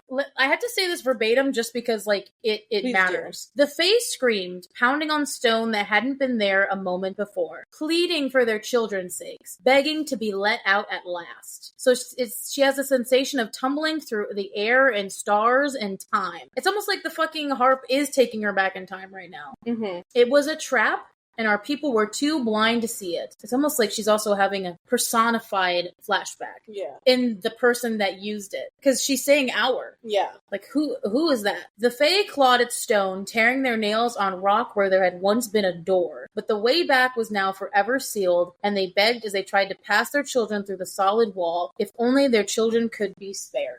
Before we get to the rest of that, we gotta take that chunk in a bit. Holy shit. Basically what this is saying, and that what Nesta eventually comes to grips with, the people who were here before, probably maybe members of the Dust Court, got trapped in this place. They were trying to get their children out, but they got separated, and they got embossed in the walls. Like, they got trapped by stone at the walls. You were just remember that thought I told you to wait on? There's people in the walls. They are the guards. Are those the guards? Or are they just trapped and they can't get out at all? And maybe when this return that they're looking for, this return to peace, will they be out of the wall? Like a Han Solo moment where they're taken out of the fucking... I don't even know what he was in. I'm sorry fans. The titanium, whatever the fuck he was in. Do they get out of that, or are they just dead? I don't think they're dead. I think they'll be reanimated. Like, they've been stuck in stone for eons. Wow. First of all.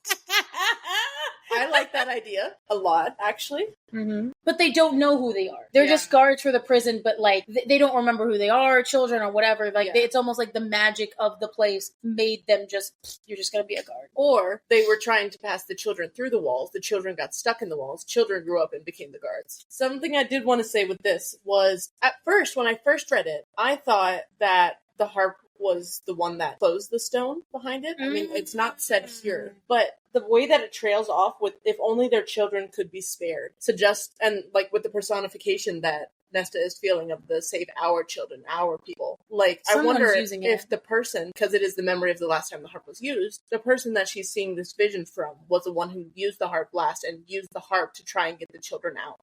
I think you're dead on. I think so. Sure. But then if that's the case, then those children got teleported. So. Yeah. Oh. Yes. Which would then go with the other way of, like, the other people of the court. They got stuck. Got stuck, but they at least saved the children if only their children could be spared, strum on the harp, and then send the children off flying. Where were they teleported? Are they in prison, or did they go to another dimension? Oh, yikes.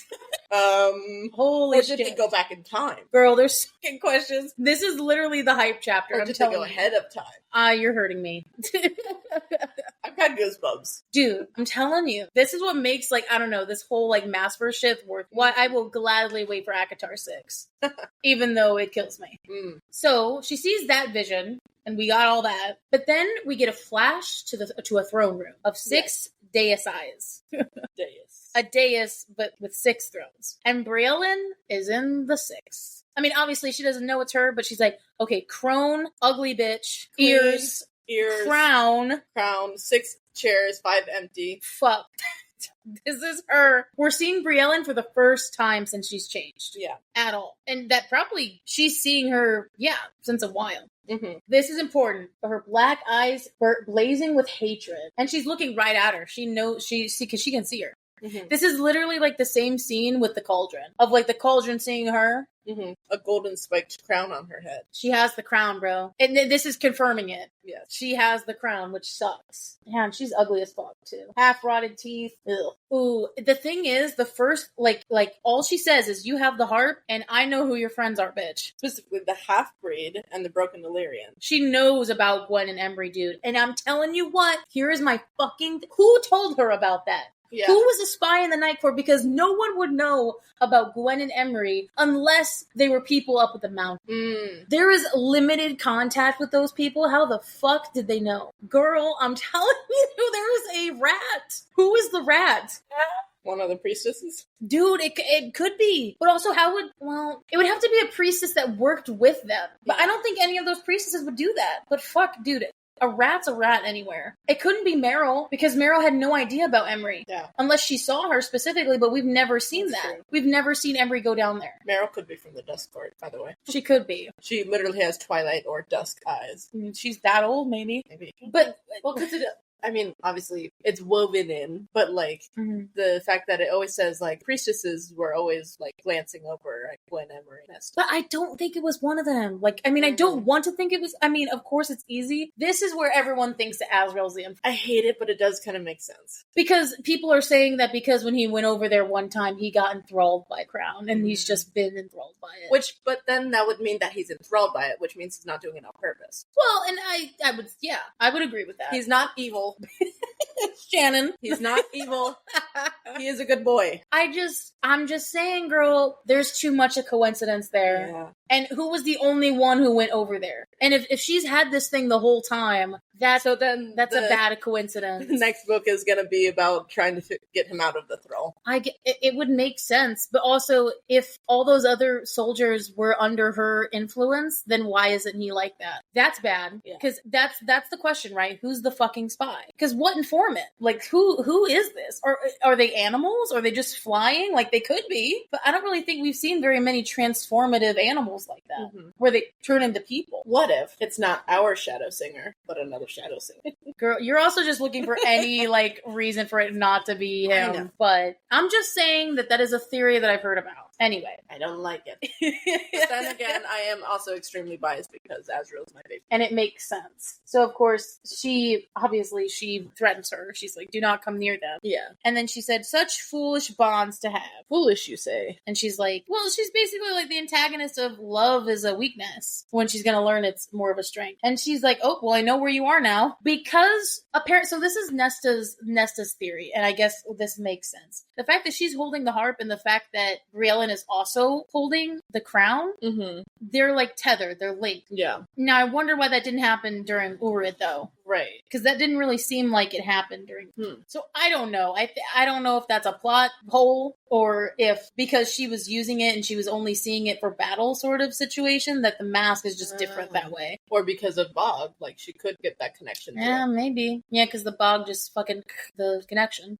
Yeah, I see that. But the prison could be just as equally as bad as... That's true. Ugh. I think that's open-ended. But anyway, like, the explanation is that they're both touching it and that they're getting linked. I do wonder if because when Nesta saw the harp and had told Cassian about the harp being in the prison, you know, it mentions that Nesta said that she saw the harp and that she had accidentally awoken it. So I wonder if now that it was awoken, Briellen see where it is, but couldn't figure out where it was until Nesta grabbed onto it. Yeah, I agree with that. I can see that. So of course, she's like, okay, shit, we gotta break the connection. But the harp isn't letting her go. She's like, please play with me. Cassian's fucking freaking out. Because she gets thrown back against the wall. What's with her getting thrown back? Girl, I don't know. I guess, like, she's like, unleash and open the wards. It's like a genie in the bottle trick. She's like, okay, so you want me to open it? Yes, please do. Magic is specific. You're literally... Dude, this fucking harp just played with her. You want me to release the wards? Yes, around this room. Okay, I'll release the wards around every single thing. And of course, because these fucking ancient things love riddles. Yeah. The small strings are for games, light movement and leaping. The longer, final ones, such deep wonders and horrors we could strum into being. Such great monstrous magic I wrought with my last minute. Shall I show you? No? I wonder what that great monstrous magic was, that last person. Dude, it probably was fucking pretty big. Yeah. I don't think it was bad, though. Because if you're saying that they saved the children, how is that bad?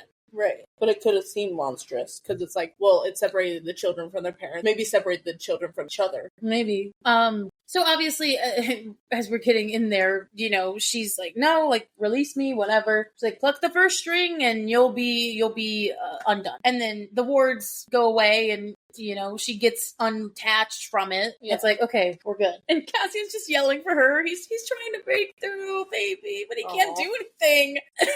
And then it's like the harp lay dormant in her hands. And she's telling Cassian what she saw. She's like, dude, they trapped people in here.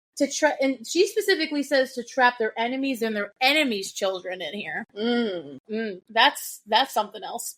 Yeah. So it's not our, but why did it say our people though? I mean, Nesta has an 8-pointed star on her back. Maybe she's descended from the Dust Court. Maybe that's the Mama Artron theory. Maybe she was the Dust Court person. And that's why she's got it. Girl, I'm telling you what. But Cassian does not give a fuck. It's not until she's outside of the wards where he's holding her hand, surveying her. Yeah. This is very intimate. And I love it. He's like, he doesn't even give a fuck about what she's saying. Yeah.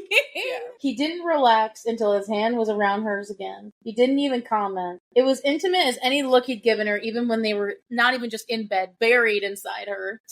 Not to mention that. And he, oh my goodness. She puts his hand on his cheek and he kisses her. He kisses like the inside of her palm. That's hot. Yeah, of course. The tenderness is hot. I love that because he's such a big. I could imagine her hand being so small and him with like big ham hock hands and just, you know. And he's like, "I'm fine, babe. It's okay." It's like the whole lean into it. I love that. Let's get the hell out of here. And I love what he says. He's like, "Let's get the hell out of here." That means they're fucking. Jump the harp off to become Rhysand's problem. I love how he's just so intimate. He's just so sexy with her. Okay, you did a really good thing. You're getting sex. But you were gonna get sex anyway. Yeah, it's just gonna be even better. Oh, it's the fact that he would pick her. That he wanted the reassurance of her body that much. Yeah. Oh. But all of this shit is short-lived. Of course. And she's like, okay, we need to protect Gwen and Emery because they're in danger as well. But it's the fact that she says, you know, Gwen and Emery are my friends, but I think you are too. Oh. Finally friends? Damn. Friends with benefits now. I think, and this is our romantic in us, we would love romance. Like a romantic but with friends. I think that's everybody's goal. I mean, I guess not everybody's goal, but relationships are just inherently like that. You're friends with the person you're with. You have to bond on some things. You have to, you know, be friendly with each other. It's an inherent part of the relationship. I mean, I guess there are people who aren't really friendly with each other, but they're together, but that's not very common. Yeah. That's true. Like, they always enjoy something together. Right. There's at least one thing in common. So it's like, the fact that she's saying this, she even gets red. She's like, oh, that was... Like, that's you. Yeah. Saying something intimate like that and then just trying to be like, that was stupid. It's like, oh, I'll brush past that. I've always been your friend. Always. And she was about to say something too, and I think she was going to say something more. So, but before I forget though, there is a moment where she brings up what she named the sword. Just randomly out of the blue. Is very important, by the way. Yes. She named it Ataraxia. It's from the old language. We don't know what it means. Obviously, I feel like we will learn what it means. She just found it in a book. That's like something you would do. You would find something in a book and decide to name something after it. I guess so. I mean, that's what I've done with literally everything from SJM's books. That's true. She's like, I just like the sound of it. Valid. Ooh, and she kissed him too. She was like very like sweetly. Like a very sweet kiss. He's like, well, what is that for? Because you're my friend, babe. And, you know, friends kiss each other. Whilst you turn and look at me like that. I was like, I know you weren't, I know that's, but it was just funny that you did that at the same time. Friends kiss each other. Stares directly at you. Awkward. Oh my goodness. We are not together, I repeat, we are both single and looking for partners. So hit us up, actually. Hit up the Instagram. Oh my god. But it's short-lived because immediately he's like, shit, run. She's like, what? They see the door to Lanthus's cell is open. Uh-oh. That's a tongue twister. It's hard to say, like, Lanthus's cell. Lanthus's. It's hard. This was one of those, I knew two things before I was about to die. Number one, I am dead. Second, I'm not gonna let Nesta make the same fate. Fuck, this is bad. I think that's almost comical, but also, like, scary. Of the first, the most obvious, I'm about to die. But second, I'm not gonna let her die. Yeah. This was badass as fuck. Because it's such a good callback. Like, I did not think this was gonna happen. I think maybe something would have happened in the prison, but, like, not the one thing they were like, hey, this bitch that is we actually terrible. got a story about on how he was trapped. Yes. And then he was a very arrogant person, and that he was made of mist, and that he wouldn't, you had to, like, get him stuck to be corporeal. Yeah. It was a weird set of circumstances, and it was so specific. I should have saw it. And they don't have a mirror now. I should have saw it coming. He's still mad about it. Of course, he spent centuries in here and bitter. I wondered when you and I would meet again, Lord of Bastards. Not very creative, but okay. I mean, why do they always call him that? The Bone Carver called him that too. Yeah. Well, I think he called him the Prince of Bastards, though. He He gave him more of a title. R.I.P. Bone Carver. we miss you, bud. So he's trying to buy her time, because there's nothing he can do here. So Lanthus tries to say that he got out on his own, and then we know that that's not true. So it just, like, shows his arrogance even more. He's like, I was just biding my time, waiting to come out. It's like, no, bitch. 2 centuries in the prison. He spent 2 centuries. That's not actually that long, to be honest. Cassian was 300 something. Mm-hmm. He's very arrogant, right about that. Yeah. He's trying to bait it into becoming into the corporeal form so he could stab him. Yeah. He's like, is that what your companion would prefer? What are you? A witch from Urid's dark heart. What a fucking line. Why did she say that? I mean, it's fine. I just was more like, why? Well, it works. The Bog of Urid is, like, freaky and ancient, and then she's a witch. The fact that she did bring it up, though, and he's like, I haven't heard that name in a while. Yeah, I'm not even blinking at the witch. Mm-hmm. He doesn't care. He probably has known witches. I know we're not at it yet, but goddamn, another fucking monster that's into her. This is, like, getting out of hand at this point. This is like me with old men. Old men only flirting on me. And then no hot guys. Old men monsters? Well, no, but I'm saying, why is it a pattern? It's like, this is just me at this point. The type of people that you're not interested in are interested. Yeah, not monsters per se in the real world, but... I love how the first thing he does when he does, like, the whole sniffing her thing, he's like, ugh, covered in Cassian scent. Ew. I barely distinguish anything on you besides his essence. Mates. And lots of cum. Girl. I'm not wrong. God. Moving on. Anyway.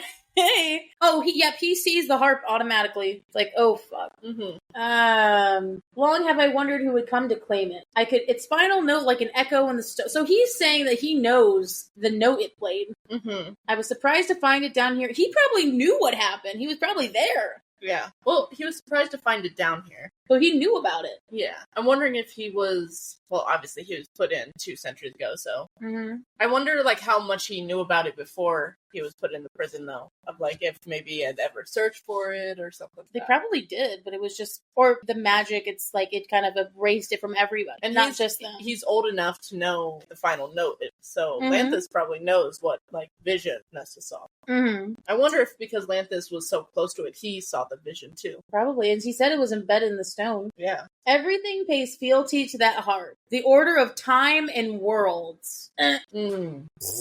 Even death, this is a big one, big highlight, even death bows to the final string. Don't know what that means. It's very like a veiled riddle of sorts. Like, what do you mean by that? Mm-hmm. Does that mean I can, like, go back in time? That's what I thought it was. Of, like, you can, like, go back in time and stop death from happening. Or you can prolong time, as in, like, you can, like, scare death away by being like, well, death will never come. Or you can make yourself immortal, like, more immortal, or that's not a word, but, make yourself more immortal. I was like, I thought you had a stroke there. Mortal or no, just making up words. Based upon your scent alone, I would say that you two are mates. He was about to tell him that, and then Cassian immediately strikes. What is it with Cassian and Reese being like, shut up, don't tell her. Don't tell her. I'm going to tell her eventually. I don't even think he knows, honestly. No. I think he suspects, but I don't think he knows. Yeah. He strikes the miss. Like, he's literally just fucking striking at nothing and not doing garbage. Yeah. He does chuck a siphon, and he chucks a siphon at her. Gives her light. Gives her light and also gives her some power. And takes it, well, I mean, he's not going to do much against Lanthus, but gives her, like, one of his seventh of his power. Time to get her to run so that she could go and, yell Reese or something. Yeah. So Reese isn't going to do much either against. Well, it's going to be too late, like she says. So Nesta's running away, and she's like, feels all this hate,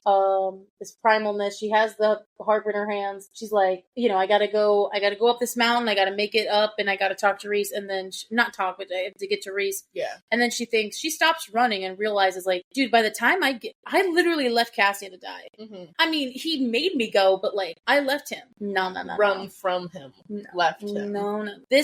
She can't do that. Not now. No. A cold bolt shot through her heart. She had run from him, left him. So she kind of, she figures out the harp's riddles when it talks about, okay, the smaller strings are for leaping and blah, blah, blah. So she kind of figures out that the smaller strings are for, at least in this context, not in time, but can go short distances. Mm-hmm. Versus maybe the longer ones, you'd be able to go, like, teleport. We're talking about teleportation. Yeah. And in it kind of a way that it's describing, it kind of is describing like it's winnowing, but just in the harp way. Because it talks about how they're, like, in, like, a cloud. Again, Lisa got a little bit ahead, but so she realizes that the harp has 26 strings. Oh, yeah. Which is from what Liesl said earlier about Gwen. I don't even remember what that was, really early on. Yeah. Telling us about how there were 26 dimensions. So she remembers what Gwen said and is like, shit, so can I... Well, and even dimensions, you can still maybe not, it's not like worlds, but you can still teleport. Like, it's still a form of teleportation from one area to the other. Move through space and Ian. Yes. So, the fact that she can even teleport in the prison, the thing that said, you cannot winnow in here, you cannot da-da-da, that's OP. Because we have been established the entire time we've been in this world. No magic in the prison. No magic in the prison. But she defies that. I mean, maybe the harp isn't actually magic. Maybe it's the old magic, and that's why it works. Yeah. The old magic that uses iron to keep powerful beings in. Mm-hmm. So, she's like, could I make a door, create one to walk? She's got to try. So, like, so much is happening at one time. She's about to do it, and then guess who comes running from the prison because Reese let the wards down? 10 Autumn Court soldiers. At least. Who were winnowed by Koschei and sent by Briellen because she knew where she was. Mm-hmm. Holy fuck. So they told them from across the sea, which kind of answered that question of how long does the thrall last? I guess it lasts. How far does the thrall last? Like, if you're enthralled by it close quarters, it's forever. Or at least until something happens. Yeah. So, once you're first time enthralled. It doesn't matter how far you are away. Yeah. So, I love how she's like, okay, I guess I gotta fucking yeet out of here. So she only plucks the first string. And then she teleports. And it's like the way it's described is like winnowing. Yeah. Yeah, the mist. It was like a mist that she went through. It wasn't like an actual door. Yeah. So it was like just another form of winnowing. Yeah, just with a very powerful object. Yes. So then she sees Cassian getting fucked. Yeah. He's thrown against the walls. It's so dark in there, she can't really see how bad the wounds are. But in this particular one, he gets thrown against the wall and she hears cracking. She thought his neck snapped. And wings crunching. And so she screams. And it's the fact that he doesn't move at all. Yeah. And guess where we're back? We're back to the same situation we were in But Hybern. she at least... Yeah. Yeah. Like at the start, obviously it turns, but it's the fact that he is in her lap dying. There is a powerful thing coming towards them because she gets hit back too. But then she crawls to him and she's holding him in her arms. Praying his neck hadn't snapped. And she feels that he's breathing and she's like, so it's almost like a version of Akawar, but also then a version of herself in Oop. Mm-hmm. But this time she's not going to let herself, she's going to actually fight. She doesn't have the mask to do it for her this time. She's got to do it. And specifically she says, she admitted that she would not fail this time. So another thing for the mate emphasis thing. When she turned Cassian over and saw him breathing. Oh, and it says, the mighty primal thing inside her body breathed a sigh of relief. Mm-hmm. That's got it. And she doesn't even acknowledge that that's what's happening, but we all know. So, yeah, of course. So she immediately unsheaths Ataraxia. Yes. Swings a perfect combination at Lanthus and it starts to glow. Ooh. And he actually yells at it, like he gets scared. And not only, like, burns him, the mist. So, because she hit the mist, it almost, like, pushed past and made him turn into his corporeal form. Yeah. The thing that Cassian was trying to get at. Yeah. So of course, he's blonde. And naked. He's naked, but he's also blonde. I was like, what is it with us and just hating on blondes? Yeah. Why are all the villains blonde? No, specifically blonde dudes. Not the blonde girls. That's true. Specifically blonde dudes. I'm so sorry for the blonde guys. I know you're not evil, but I'm just saying... prove it, please, and stop being villains. If I'm just saying you're in a fantasy world and you have blonde hair, I do not trust you immediately. Yeah. So he's a hot, naked, golden-haired man emerges from the smoke. And so her power is raging on, of course. The sword is glowing, but her silver eyes are coming out. There's so much in here. I just want to take it, like, bit by bit. This is not Narbin. We know about that, but she has no idea. She's like, that name meant nothing to her. She's like, again, and Rhys describes this later, so I'm not going to, like, completely go into it right now. Yeah. Because he describes it in the next chapter, but he's like, okay, that's not the death sword. So what are you? Which death god are you? Like, he thinks she's a death god until she figures out who she is. It's almost like she's trying to get him back into the cell and not kill him, which is interesting. Like, she's trying the non-violent approach at first. Yeah. It's like, no, just kill him. I wonder if, like, part of her didn't think that she could kill him because he was said as the unkillable. That's true. That's true. That which could not be killed was afraid of her blade. I do find it funny that he laughed at her blade name. Yeah. Which I'm thinking, I was like, what is it? Like, what is it that would make him laugh at it? Yeah. I hope it's not something stupid. At least I hoped it wasn't. And I didn't think it was. But yeah, like, you're right. She didn't think that the blade could kill him, so she's, like, threatening to put him back in there. And so, this is described later, and I knew immediately what this was when he said it, because I know about Fae lore. He said, I rode in the wild hunt before you ever scrap existence, a witch from Urid. I summoned the hounds, and the world cowered at their baying. I galloped at the head of the hunt, and Fae and beast bowed before us. So, obviously, I will tell you what I know about it, and then what Rhys describes it later as. So, at least to me, the Wild Hunt, when I've ever read about it, was always like a very primal sort of, it's kind of like a purge thing, where all the monsters were let out, and you had to, that was like where where putting stuff in front of your door was like a sacrifice. Like, if you put, sheep's blood on your door, you would be spared from them, or from them coming. But I will say, I've also seen it in other books where it's a very, it's like a raping thing, like a pillaging thing. Like, they won't only just kill people, but they'll, like, any woman in the vicinity will, like, it's like a mating thing. I mate you so we could have children, sort of bullshit. Got it. Which is like, about. So that's what I know about it. Again, they have like a different description of this. I mean, it's kind of similar, but if there's a different description of this in the book, but we'll wait till for our beautiful Rhys-Ann to explain that to us. Yes. So all the death gods did hear about her. Great. Lovely. It's like, whose fire burns into me. Immediately changes. Immediately once he figures out that she's got cauldron power, he's like, oh, hey, actually, do you want to live with me and rule the world together? He calls her the Queen of Queens. Interesting. But that does kind of confirm that she is a death god, in a way. Like, her power is that of the death. Because it's like, which death god are you? It's like, which one. It's like Nesta, the one that took from the cult. She's the newest death god. Yeah. Oh my god. That's cool as hell. Dude, Cassian... Death herself, Lady Death. Cassian's made it to death god. It doesn't seem like any of these death gods had women. Or, like, had somebody else, like a romance. Yeah, because clearly their flirting techniques suck. Yeah, this one was kind of fucked. So, he gives her, like, a vision, which is so weird. He's like, we'll resurrect the Wild Hunt and rampage through the night. We shall build palaces of ice and flame, palaces of darkness and starlight. Magic will flow untethered again. Probably the old magic. Okay. When they talk about Urid, they talk about how untamed wild magic still exists. Yeah. I wonder what is plaguing the world. When he says that, it almost makes it seem like there is something hindering everybody's magic that's making it less so than it used to. I'm just saying, it seems like there's something dampering because he's saying that we need magic to be untethered. What is causing that to be tethered? Yeah, what's tethering it? What does that mean? Like, that's kind of open-ended right there. Yeah. It's just SJM giving herself lots of options here.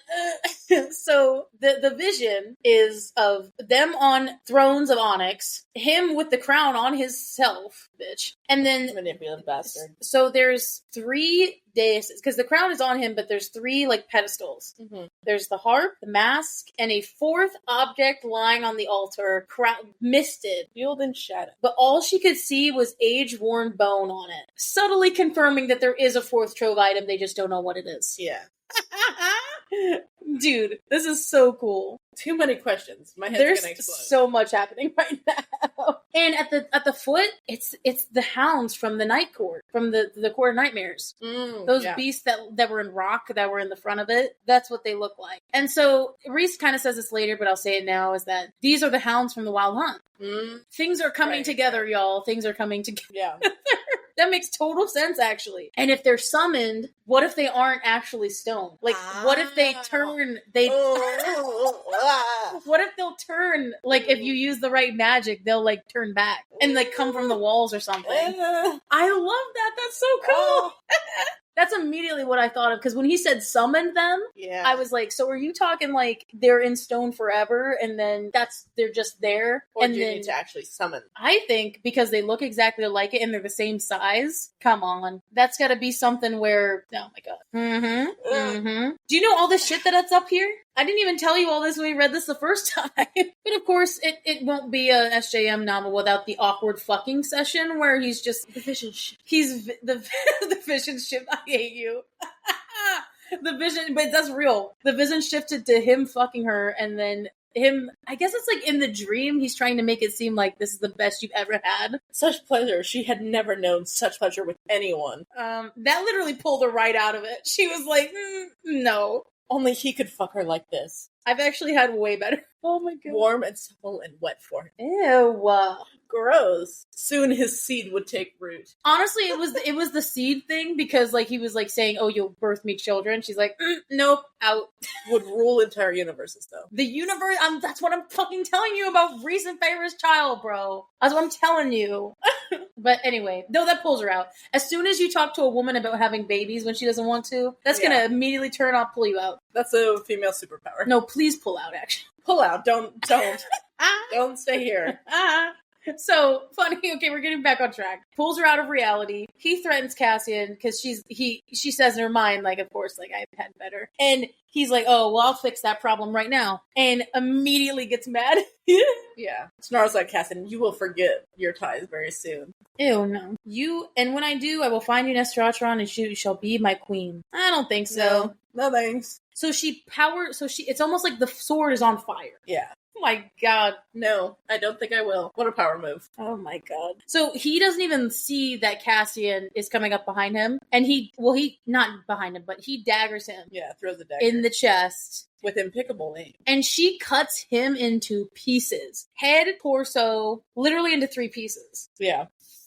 Not only that, she killed a fucking unkillable god, bro. With the sword that she made. You aren't supposed to be able to kill those things, and she did it. That's why the cauldron made the world, you know? It can unmake the world. Well, it's almost, by cutting it up. Remember the whole, like, magic always has a balance? Yeah. There can't be something that's truly immortal. There's always going to be something to be able to kill it. Yeah. Even if it's very rare. I just say strange black blood. I'm telling you, now you're seeing it, aren't you? Yeah. Because we didn't really see the Bone Carver and the Weaver's blood. Because they both got killed in ways that you wouldn't see blood. The Weaver did have a little bit of black blood because she was hit in the face with a brick. Oh, well, right. Yeah, I remember that one. Yeah. So they do. So it seems like the Death Gods have black blood. The way I deliver that. Yeah, you do. That's very funny, by the way. I crack myself up sometimes. And then other times you cringe yourself out. Absolutely. Balance. Balance in the world. Oh my god. So, yep, she literally they're like, we just did that. Let's leave. So the Autumn Court soldiers are coming, and the occupants of the prison are freaking the fuck out. Yeah. They're like, actually, no, we were taunting her before. Please get her out of here. Yeah. We're afraid of her. Because if Lanthus was the top dog of this prison, and she just killed him, they're all her bitch. The occupants of the prison had felt Lanthus fall. Mm-hmm. And of course, he's like thinking we're gonna walk out of here. It's like, babe, do you know what I got in my hand? We're gonna teleport out of here in style. Yeah. So it's like, yep, more? Okay. She wants to specifically leave the Autumn Court soldiers untouched because she says that she wants to prove Eris wrong. Right. But also, yeah, why would they need to engage if they can fucking teleport out of there? And, just leave the soldiers in there to get killed in the prison anyway. Yeah, sure. Why not? Yeah.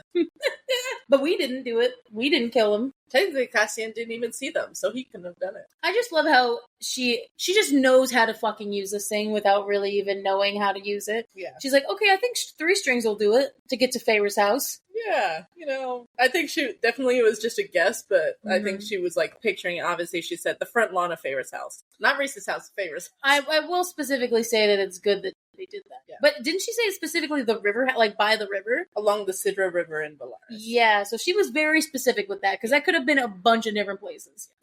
So the front lawn of Feyre's house, that could have been the cottage in the human realm. Good on her for actually being that specific. Yeah. And then, of course, they get onto the front lawn. Feyre and Rhys come out, baffled. And then she finally sees Cassian and what he looks like, all cut up. And then his arm is literally bent at a fucking odd angle, and she faints, bro. Yeah. I think that's the most realist reaction I think she could have had. She just faints at the sight of him. Yeah. Girl, just take a pause at that, everybody. What a fucking epic 2 chapters that was. That was only 2 chapters? I told you. Shit. I'm the queen of this shit. Of cutting this stuff up. It's because I've known this shit since 2018. But anyway, so we get the scolding from Rhys, of course. Even though you told us to go, bitch. Yeah. You left the doors open. You made us go. Whatever. He's like, he's in timeout again for getting hurt. You're grounded. I love how it goes from so like super serious to nope, you're grounded. So yeah, we're kind of forced to see Rhys and Feyre here. Like, I don't think she wanted that to happen, but who's the first person she went to, though? The first person she thought of was going to Feyre's house. So I'm actually really proud of Nesta for this. She looks to Feyre and immediately is like, thinks it, but doesn't really realize. She forgets Feyre's Daemati a lot. She's like, I'm sorry for what happened. And Feyre tells her not to worry about it, and then she forgets her. Yeah, just don't worry about it. I mean, but I think this was a thing for Nesta to be like, it's okay to say I'm sorry, because she's thinking if she says she's sorry, nothing will be good about it and nothing will happen. Versus here, she's actually saying I'll forgive you, which I think... After some pause, which is good. She didn't immediately say I forgive you. Well, and she forgave her right afterwards, too. I mean, she even defended it to Cassian. That's true. I spoke in anger and I'm sorry. Rhys is still not. He's like, put it on the desk. Yeah, dude, if anyone got that harp, holy fuck, they could get through anywhere. Yeah. Especially Rhys's house. Yeah. But the thing is, again, like I said, don't these, maybe the harp doesn't, but don't all of these Dread Trove items come with a risk of using it? Probably. We just don't know what. Yeah. Like, the mask and the crown makes sense, that, like, if you have them on, you did stuff. But the harp, I think, is an interesting kind of balanced one where I feel like somebody could use it without needing the power to use it. Depending on what they used it. I don't know, man. I think or maybe that's it takes more power to use, like, the more strings, like 26. Because I thought only somebody who was made could use it. Right. That was what they said. So I don't really know if anyone... Who was the person that used it before this? It had to be person made. Or maybe it's a bloodline thing. And maybe they're misunderstanding it. And it's not just made people, but specific people. Maybe people from the Dusk Court, bro. Maybe that's all what it is. Then Brielle and Crown. I think that there's... I don't know. No, I can't say anything. I know too much. I know too much. I can't say anything. Okay, moving on. Maybe it's bloodline and gods. And so bloodline and gods. So maybe then Koschei was able to grant her the power to use the crown. I mean, Feyre does bring up a good point. Like, they shouldn't put the items together, because look at what happened when they brought the 2 items of the book together. But, because, yeah, why would you want to put them all in one place? That's literally why they were separated for. Mm-hmm. So that people couldn't just, like, snap up all of them. Yeah. So, Nesta does tell him about all that she noticed in the prison, like, all the stuff we just went through. Mm-hmm. Rhys doubts that there are people stuck inside the walls, but I'm not convinced. there. I think he's overlooking that very easily. He also literally said, like, in Agmath, he said the guards are in the walls. There are people inside the walls, yeah. He literally said the guards are in the walls. And also, he should listen to her, because she has a different connection to this shit than he does. And also, she just killed the unkillable. Yeah, watch out, bitch. The sight of all the bandages was enough to make Nestor wish she could kill Lanthus. Me too. So here's where we get all the fucking lore. And Jesus Christ, we always love a good lore dump from Rhysand, but I was expecting Amren to say all this, but she's not here. Yeah. Probably all fucking Varian, maybe. Probably. So here's everything in 6. The Wild Hunt was said to be a myth. Obviously, everything is said to be myth and actually turns out to be true. Right.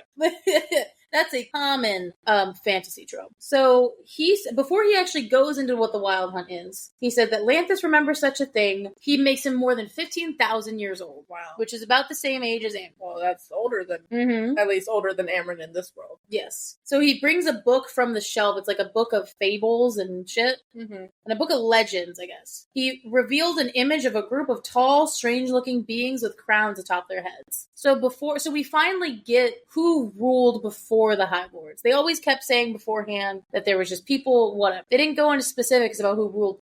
They were specifically called the Daglan. Yeah. Were the rulers of Prythian before the Fae even wore crowns at all. Like, the Fae were... I mean, imagine what humans were on this totem pole. Probably even non-existent, honestly. Yeah. In this world. Because it almost, at least to me, when it seems like all of this back then, the Fae got diluted into humans, and then humans started to exist. You know? Yeah. And then humans were dating, or marrying humans and whatnot. So it's like, I don't even think the humans existed at this. So the Fae were at the bottom of the totem pole here. Then it does say it's enslaved the humans. So, like, when they started coming on, I can totally imagine, like, Fae being slaves and then humans being literally pigs for slaughter. Yeah. Food, even, probably. Probably. So the fact that they're all wearing crowns is very interesting because it means, like, they were all ruling over. It wasn't just one person. It was like a race of beings. But specifically, what is it? Oh, they don't have a number, but I'm going to assume it's 7.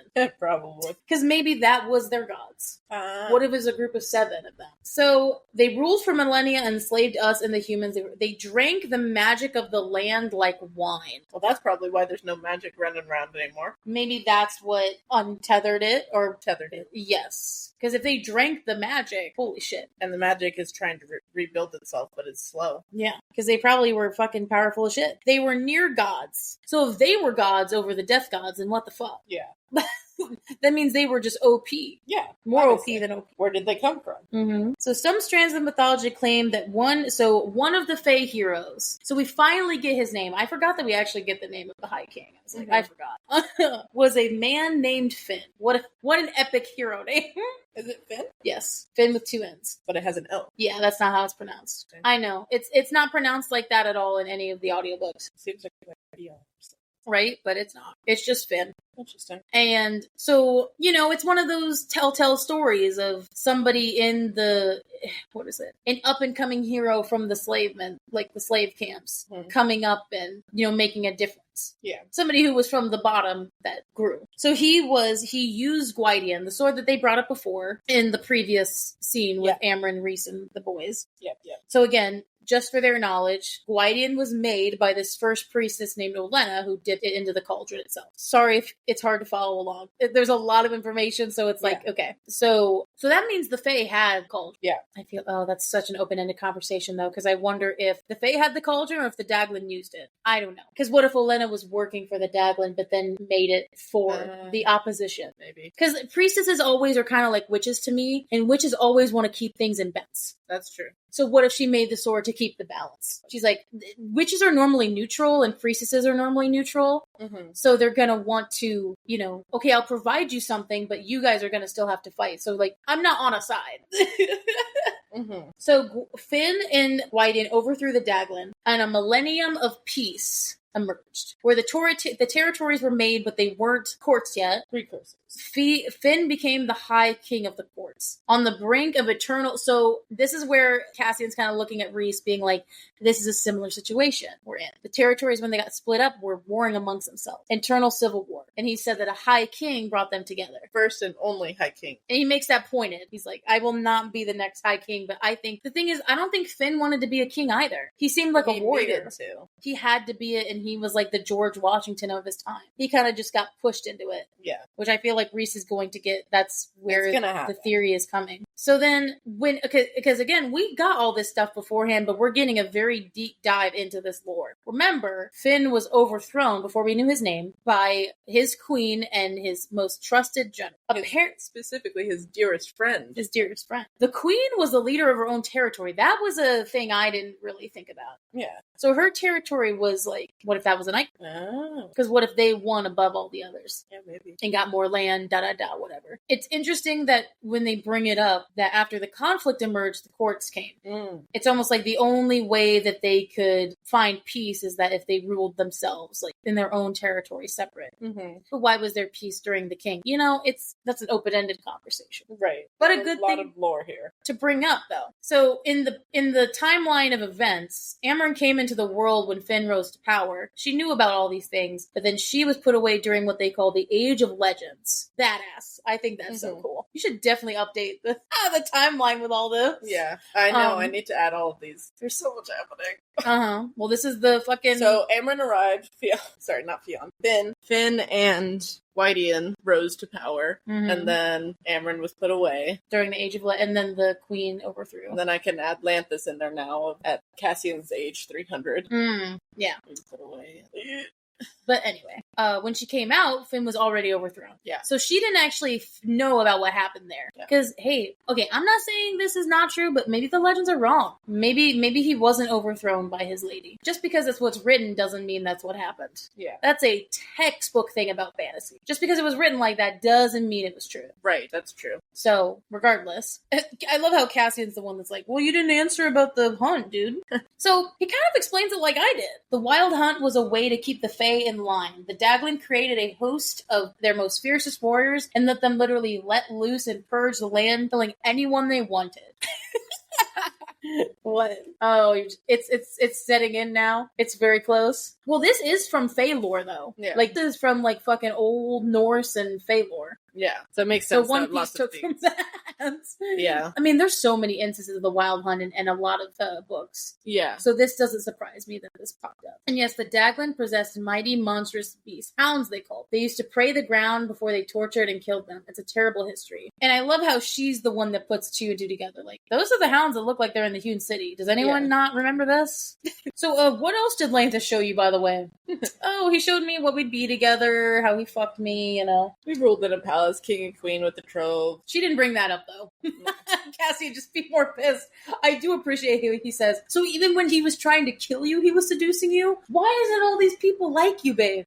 Well, of course they do. Mentioning how graphic that vision had been. Good God. I'm glad she was like, I would be embarrassed as fuck to say that. Yeah. No need to bring it up. It's past, it's over. So Nesta brings up the fourth Trove item, but I think, I'm going to tell you what, Feyre is spot on with her assumption of what this is, of why they don't know about this fourth item. Yeah. It's like, what if it was protected by a spell, like the one to shield all the Trove to keep people from knowing about it existing at all? That makes total sense. Yeah. Why would they, if that spell existed before and they didn't know about it, seems like this would be the same way too. The question is, why are these three finally being revealed to the world, but that fourth one is not? And we don't have answers for that. And I can't say anything. Okay, so she has answers for that. And I did not have answers for that. I want to hear actually what you think, because I can give you what I thought.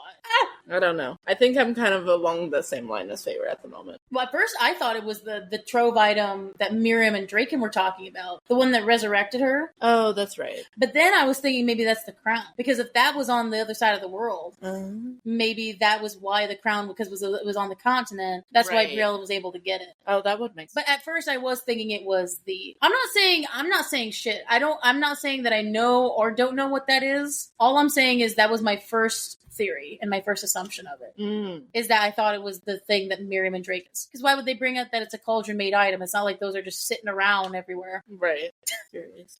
But I wonder, sorry, this just popped in my head. I wonder if that fourth item could be the key to becoming High King. Huh. Or like once he becomes High King, then It will be revealed. Everyone remembers it, yeah. Huh. Because for some reason, I mean, whenever I hear Ancient Worn Bone, I typically think either flute or key. Huh. Key. Yeah, like a worn, rusty key. It seems like all of these are kind of metal objects. Yeah. Versus that one. Could be bone. Or it could be in reference to the bone carver.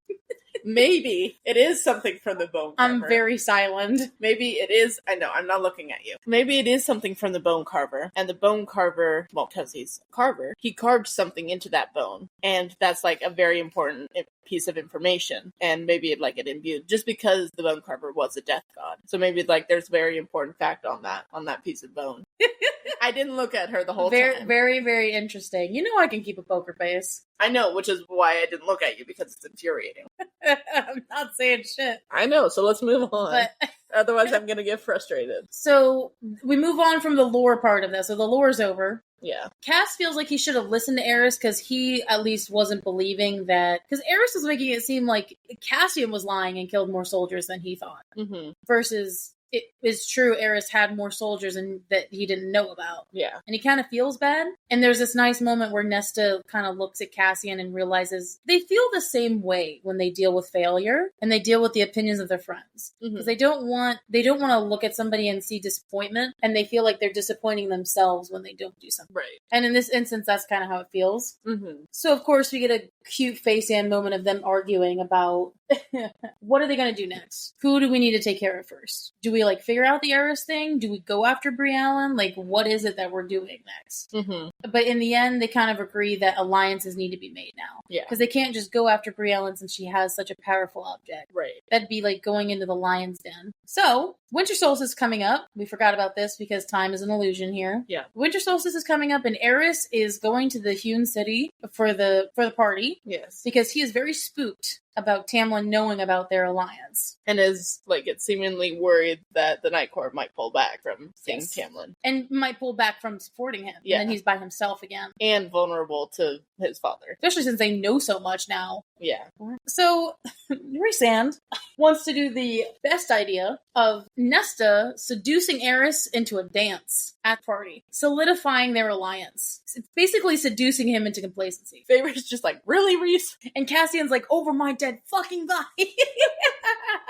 Even though, he's not, saying, okay, I think that this is stupid, but, because the whole politicking, this bullshit, that the fact that they have to do this with Eris, I think they have Eris entrapped already. Yeah. I don't think they need to do anything more to get his alliance secured. Yeah. So I don't think they need to do this, but this is funny for hijinks' sake. Yeah. He's not asking her to fuck him. He's basically saying, hey, you remember you didn't when they did this one time? I want you to do it again. Yeah. But with Eris.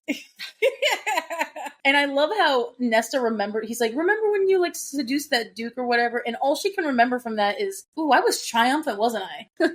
That's all she remembers. Yeah. Where you're not going to use her. I want you to seduce him, not into bed, but to make him realize what he might attain. So basically do what the Duke, think that you're gonna get alliance or marriage. What he might attain. Yeah, over Cassian's dead body. Cassian's seething in the corner. Yeah. And basically Rhys does it again. He says, well, I'm not letting Feyre near him. Amren is gonna scare him more. Absolutely not. So it's either Elaine or you. Yeah. Again. Rhys, what are you doing? We already know the answer. Yeah. Also, Elaine would probably be fucking terrified of him. Also, Elaine probably can't even dance. That's also even weirder because that's her mate's brother. Yeah. Don't let Lucian see. And it would be weird for him to dance with her and think that because to be fair, the whole thing with Elaine doesn't even make any sense. No. Because if they're trying to lure him into thinking he could marry her, Eris wouldn't marry not only just because it's Lucian's mate, but marry a mated person. Yeah. So honestly, the only person that it could be is her. And it sucks. Yeah. Why do they need to dance? I think this is literally just SJM hijinks.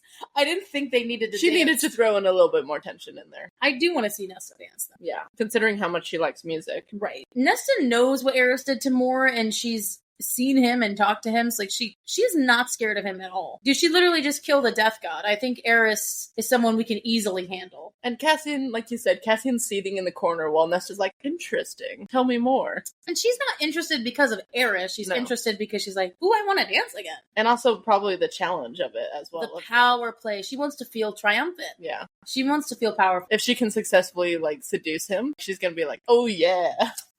That would be like a me move. Like, not necessarily in a manipulative sort of way, but I would just want to feel powerful in that moment. So, oh shit, Moore's gonna have to teach her the night court waltzes. That's true. She can't do the human waltzes anymore. That's gonna be awkward as fuck. That's not gonna go well. No. Because especially now that they know they're fucking. Yeah. She's gonna be really upset about that. Yeah. And we haven't seen more this entire time, but... Apparently she's coming back, I guess, for the solstice, so that would make sense. Nesta hasn't agreed to do anything, even one dance with that... I'll do it. You're being so territorial. Don't do that.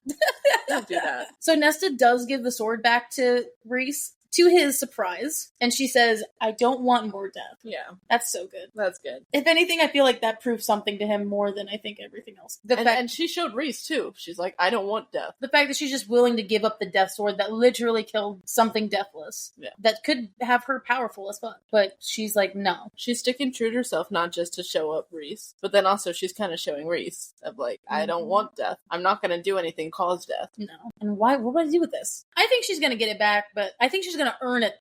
She's going to feel like she actually earned to have it. Yeah. And her end of her warrior training or whatever that means. Yeah. When she finally cuts the ribbon. Yeah. So then we transition to Nesta mind-sealing in her bedroom, which I thought was cool. It was like a kind of a pause for the audience even a little bit. Yeah. Take a breath. That was like, a lot that just happened. That was a lot of lore. That was a lot of dumping. Yeah. Here, take a moment to breathe, SGM says. Breathe with us. Stop your doom scrolling and just breathe. So I will say, before we did move on, I did want to say that the whole Feyre saying about, you don't have to like it. When Cassian's like, I don't like it. Yeah, you don't have to like it, head lifting full of high lady authority. Why is it okay when Rhys and Feyre do it and they're territorial over each other when that, but then to her, she's just like, well, you don't have to like it. Do they have to be mated for them to actually feel that way? Apparently, I know. I don't really think they know what's going on. And then saying, like, them. You just have to watch from the sidelines and not rip his head off. Which I guess Rhys did that for her too. She'd have to make, I don't know. It's a fine line there. At least they're acknowledging that Cassian clearly wants to rip Eris' head off by this idea. Yeah. Yes. With his hands on her? Holy fuck. Because if she's going to have to flirt with him, there's going to be hands, and a waltz can be very, dancing. Very close. Dancing very close. Body against body if they're going to be doing it right. Yeah. Especially if they're going to be moving a lot. And if it's seduction, it's going to be more than one dance. It's true. Though he does say just one dance. That's true. But that's going to be more. This was very interesting. I did not think that this is where this section was going to end, but I was kind of happy about it. It was like intimate and a different. Yeah. So we go from the transition from the previous night to after rehearsal, after their training. Yeah. Azrael winnows Cassian and her back to their old cabin. Sorry, the cottage from the first book. Mm-hmm. And I was like, fuck are we back here for? But to be fair, I think that every sister feels like they needed to go back to the cabin again. Because didn't Feyre go back to the cabin? Or sorry, I keep saying cabin. The cottage once? Well, she did. No, she did, but she didn't go inside. She just walked up to it and was like, that's a favorite. It seems like all the sisters are going to have a moment going in cottage. We just haven't seen Elaine's yet. I think they did. Well, they did together at the end of the first book. They both went. Oh, did they? Yeah, they did. But I think hers doesn't count with that, though. Because she didn't have, like, a transition period. Anyway, it's just specific to Nesta, I think. So, this place was ravaged by the war, obviously.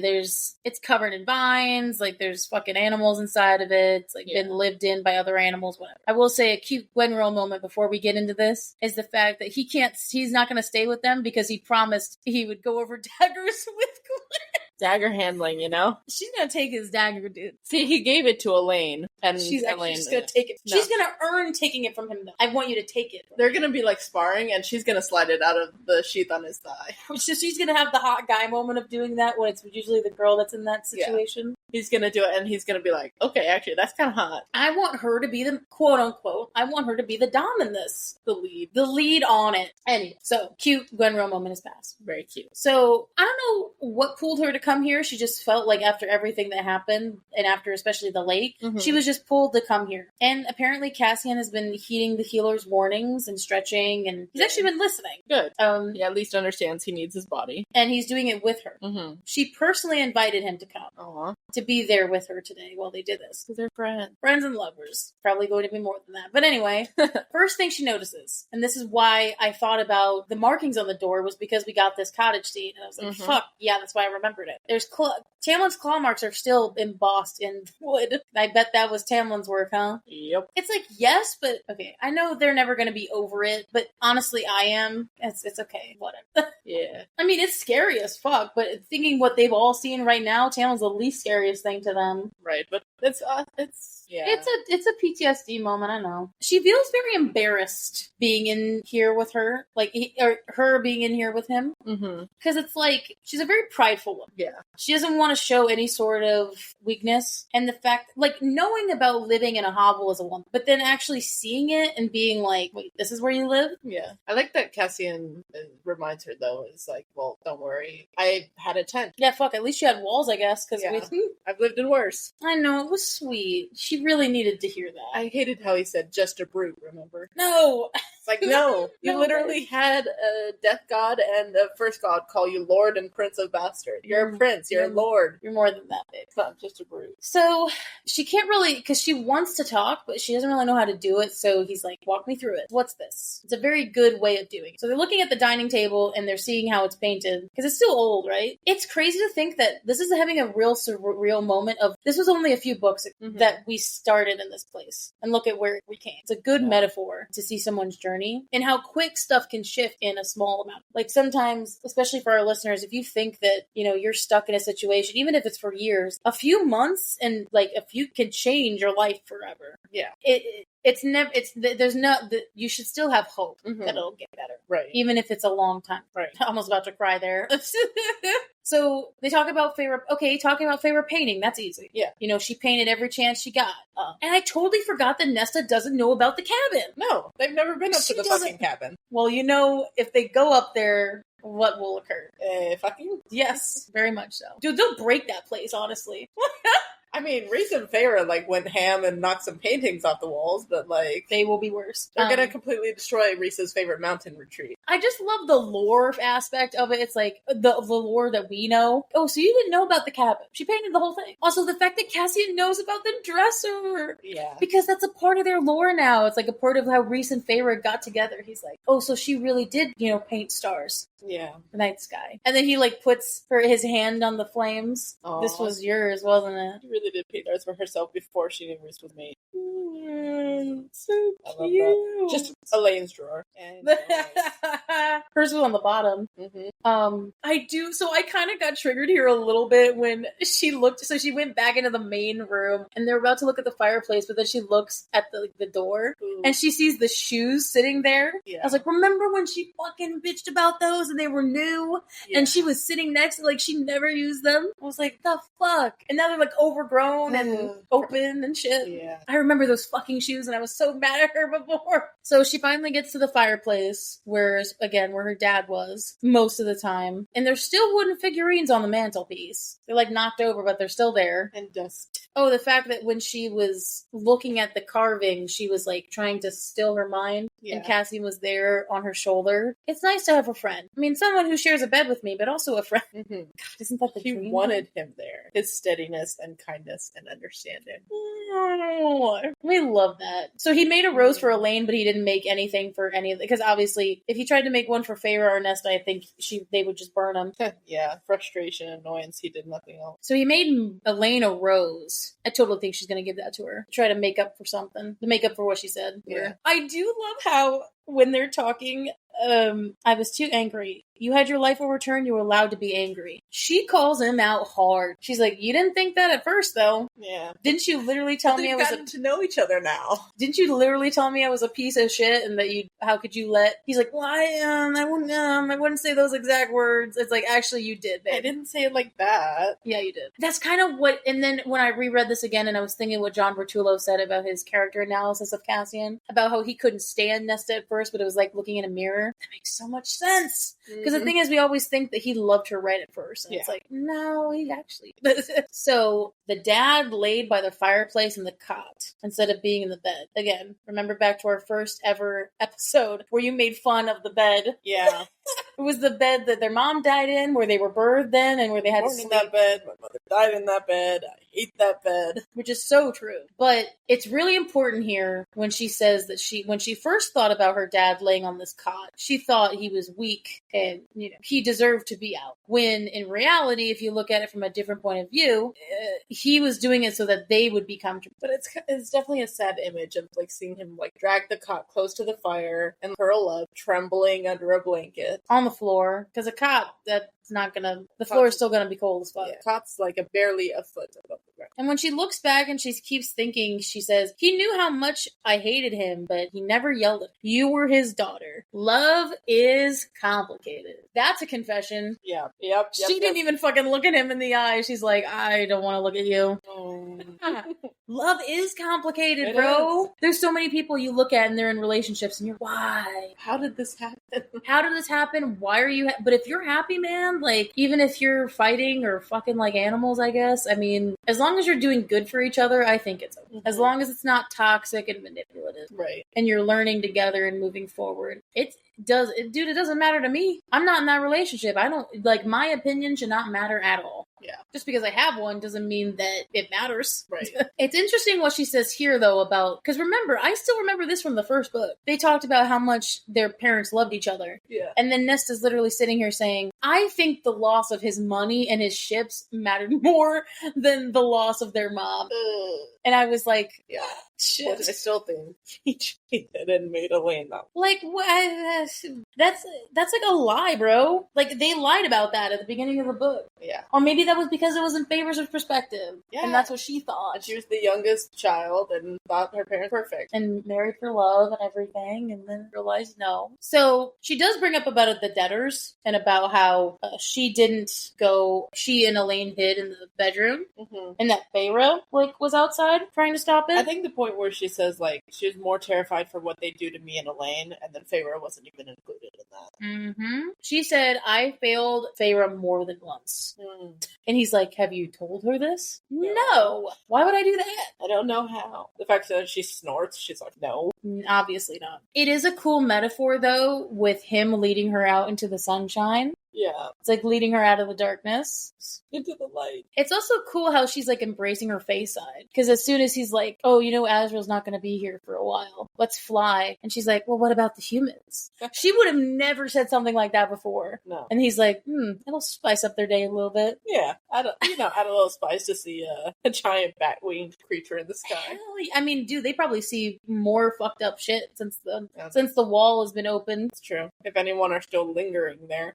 It was a sweet way to end. I wasn't entirely thinking that was going to happen like that, but especially after all that happened in the book this time, I was like, you know what? I'm cool with this. And that was all super fast paced, whereas there's a time skip and stuff like that. So it's I think that was a good way to end. Yeah, this all happened in one block of time. And then she's like, because of all the stuff that got brought up during the big sections, she's like, I think it's progress. It's since the lake, it's actually like she's moving in a good direction, actually dealing with her shit, going back to the root of the cause. So that was the end of the deep dive section, and wow, what a bit of... We had so much to say. It's important. It is important. That was a lot. Can't even imagine what's about to come out here. But yes, so we are going to move on to our second section where we talk about the graphic, or mostly right now, Tabi talks about the graphic audio and I listen and try and prepare myself for what is coming. Wow. Yeah, that was a lot to read about. And so this is a lot to hear about, I'm sure. And I'm sure the 6 was pretty good. Anyway, so go ahead, take it away. So if we're going back to chapter 51, I kind of loved at the top just hearing Emery's make fun of voice. Because it was like a different side of her that we have. It's like she's loosening up a little too. It's like, please tell me you had a week's worth of sex. It's like, it's how I would sound, I think. Also, I loved the little moment where when Cassian is looking at her and the finger moment, and then he's like, explain. John Bertullo does it in such a good way where he's like, Turns to Gwen. It's like, explain. Explain. Well, because he also said, explain. I can imagine. Go ahead. I can imagine him having his like hands on his hips or something. Just like, Yes, the cutting the ribbon moment music was very funny. It very much shifted from serious when talking about it to when they're all like looking at each other, like who's going first? A very funny music sound, kind of comical, and then them just laughing. It's like, should we bet? And what a transition from that funny music to bow wow. Like it was just the sexy music of like and then just this transition of sex. And I was like, my senses cannot normally handle a transition into sex on a normal graphic audio, but this one took the cake for like, I don't even know what's happening. I don't even think you were here when I was actually going through this part, but I was laughing my ass off because I was like, because John Bertullo, my love. Oh my god, I don't think I've ever been so red. Because even though this section wasn't like big, it was the fact that it's like you could feel him like being whilst like, I could fuck you for days. Like so, oh my god. And then his like fucks and harder was so like he's like fuck harder. Oh god, dude! When he said "hold on to the desk," dude, nutted completely. He because it's like exacerbated, and then he's just immediately punches. Hold on to desk. Hold on to the damn desk. It's almost like I grabbed for something, even though like I hold on to the couch. Was it? It's like I started like holding on to my phone or something. I'm like, what the fuck am I doing? You're following. I'm following orders. You're following John Bertullo's orders. Oh, God. Goodness. Also, goddamn, the language play. Even Natalie, the Nesta, was just like, I could feel your cock, da-da-da. I love when your seed runs. It was so much more than they've ever done. And my god, I was like literally had to fan myself. It's already hot as fuck out here. It didn't help. And then my last really moment, there wasn't really anything after the sex besides like her talking with Gwen. And then there was one moment from Gwen that I really, really loved. Yeah. The transition from Nesta saying that she didn't think Gwen would think she was a monster if she knew what really she was. And Gwen goes, no, very sternly, and then gets a little soft. But it's an immediate punch of no. That's like, no. Better. Exactly. So I appreciated that. Got it. You're gonna love chapter 52. The whole choral music shit was really, really good. What is it with the 50s chapters?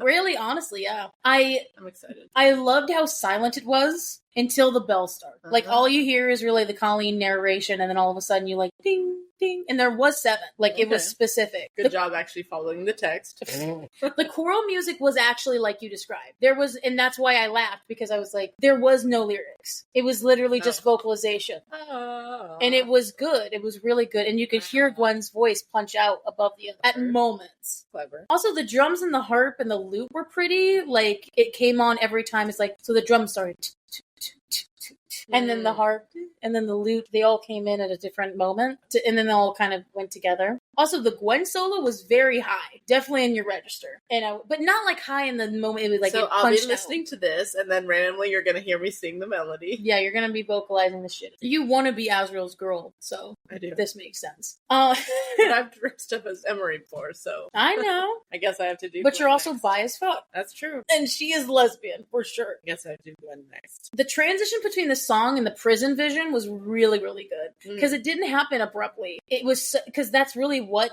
happened in the text. Like, it was a seamless transition from one to the other. And so I liked how it was very, like, you wouldn't tell until the text started to turn a little darker. It was like, okay, I'm rushing toward, why is there a bunch of, okay, shit.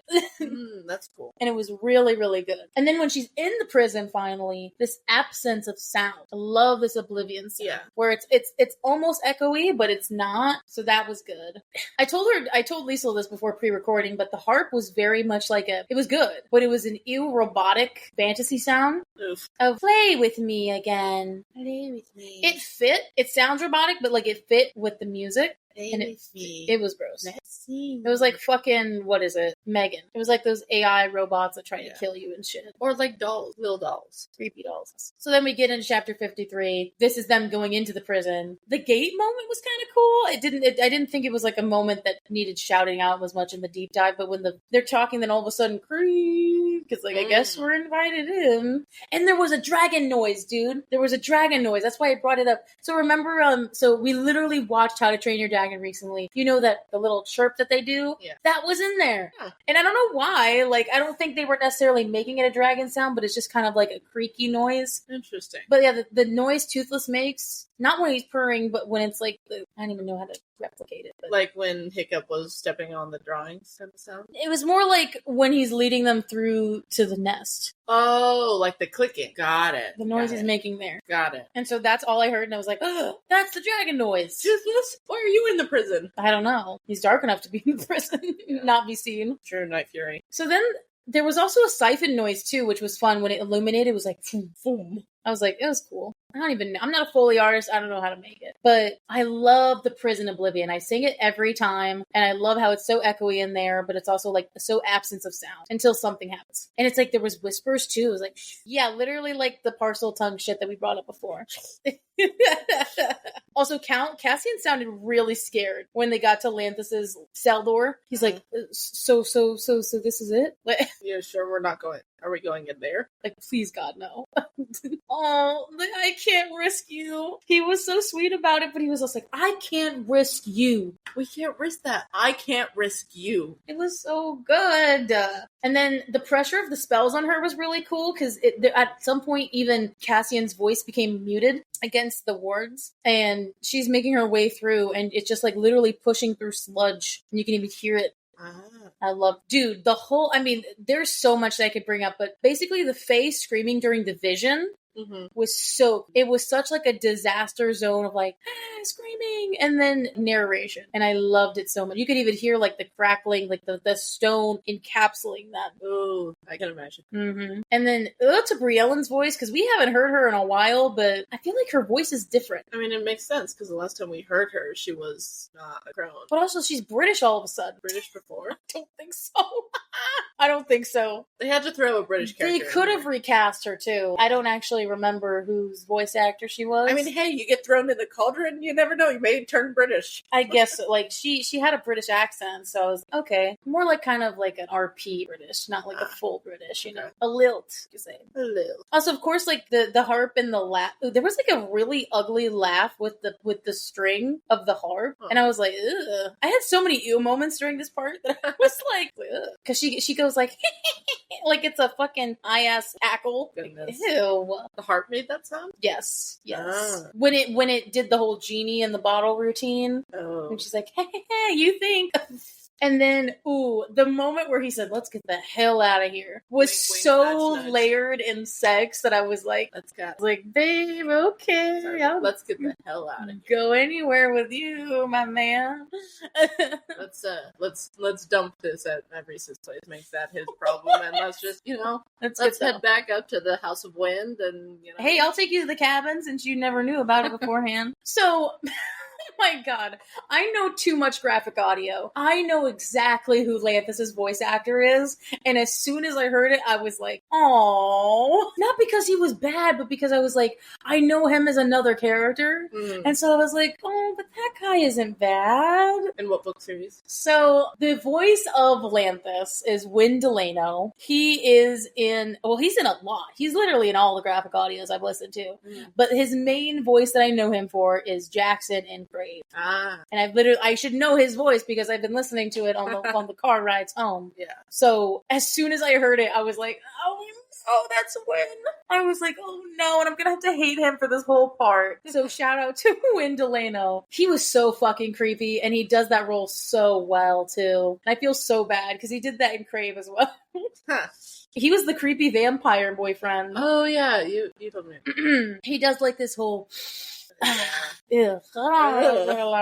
he does it so well, but I'm also like, creep, immediately red. Visceral reaction of like, nope. Yeah, it was a nope for me. We also love Cassian battle. I love hearing him yell, and I love hearing his. John Bertullo does a good job of the Game Boy sounds, like oof, oof. They don't make him sound weird or kind of lax. Got it. I do appreciate, though, my favorite part of that when she realized she ran away. She literally stops in her tracks and is like, "I just left him." It's like a cartoon, like her skidding to a stop. Very much so. They didn't make it cartoony, but I feel like they could. There actually is one graphic audio if you want to listen to it. The Zodiac Academy, very, very cartoony, and I liked that they did something cartoony because I they always do the serious stuff really well. Yeah. So happy they did like a show that was actually cartoony. Huh. So they have moments like that. The teleportation was cool. I loved hearing it. Kind of the did you hear the pluck of the harp? Yes, that was cool as fuck. Ooh. Just hearing ding, single one, and then the 3. Ding. Was it like in a row or like chord? I don't think it was a chord. It was very much like 1, 2, 3. Ding, ding, ding. Mm-hmm. Okay. So now we know that Nesta can play music. She can play the harp of time. Yeah, not good. Just she just knows how to pluck the strings. Knowing her because she's so much like you, she's gonna play all the tritones. Fuck you. I do love a good tritone. That's the only fucking interval I can sing right. Mm-hmm. And that's like the hardest one. It is. For most people. That's what we always got taught. I can always hit a tritone whilst most people can. Right. But I'm also weird, so don't give... You are. Anyway, so she was playing tritones. So, yeah. Also, sorry, when Delano's laugh with Lanthus at just like the it was fucking creepy as shit, and I was like, babe, I love you, don't do this to me. I love you, now stop it. Stop being your creepy devil. Also, dude, the slicing of Lanthus, you just heard squish, squish, squish. Yeah, it was literally, dude, it felt so violent, and I loved it. And then it's funny how they can hear the running of the Autumn Court steps before like they get there. Mm-hmm. So it's like, oh, they're coming, and then they teleport out. I like those little details where it's like the timing. Yeah. The timing of these sounds are happening in a good way. Right. So then, of course, we get to chapter 55, the last chapter. Mm-hmm. And you know what? Every time I listen to this graphic audio, I realize how strong Feyre is as a character, and I kind of get way more mad at the community for thinking that she got sidelined in this. Because there's so many lines that she has that is really, really strong. Even that line with Cassian where she says that at the end here. She's soft and strong. Mm-hmm. That's just how Feyre is. She might not be as quote-unquote strong as Nesta, but that does not mean... Because, like, Nesta is steel, but Feyre is doing something that Nesta would not want to be high lady making decisions like this. Yeah. Decisions are hard. Yeah, she's more of a rogue agent, it feels like. Yeah. And has that power. And I love some good Anthony Palmini narration. To get to hear him for so long, I'm like... Yes, he gets to monologue. I was like, hey, babe. And he does it so well. Like, he had like a sexy voice, but I wasn't sitting there, sexy. I mean, I do normally, but he did it in a way that it's just like, he's just talking. Yes, tell me, Anthony. Tell me the lore. I'm enthralled. Tell me the gospel. I do love hearing her, because when she does this, what I pointed out is she's like, you don't have to like it. She's like, but you're going to. It was very strong. Very strong. I do appreciate the Cassian Cassian has his, and John Bertullo has these moments where he gets very, very mad. He's like, over my dead fucking body. And I'm like, oh, okay, boy, babe. Sorry. Boy, babe, man. Territorial. That.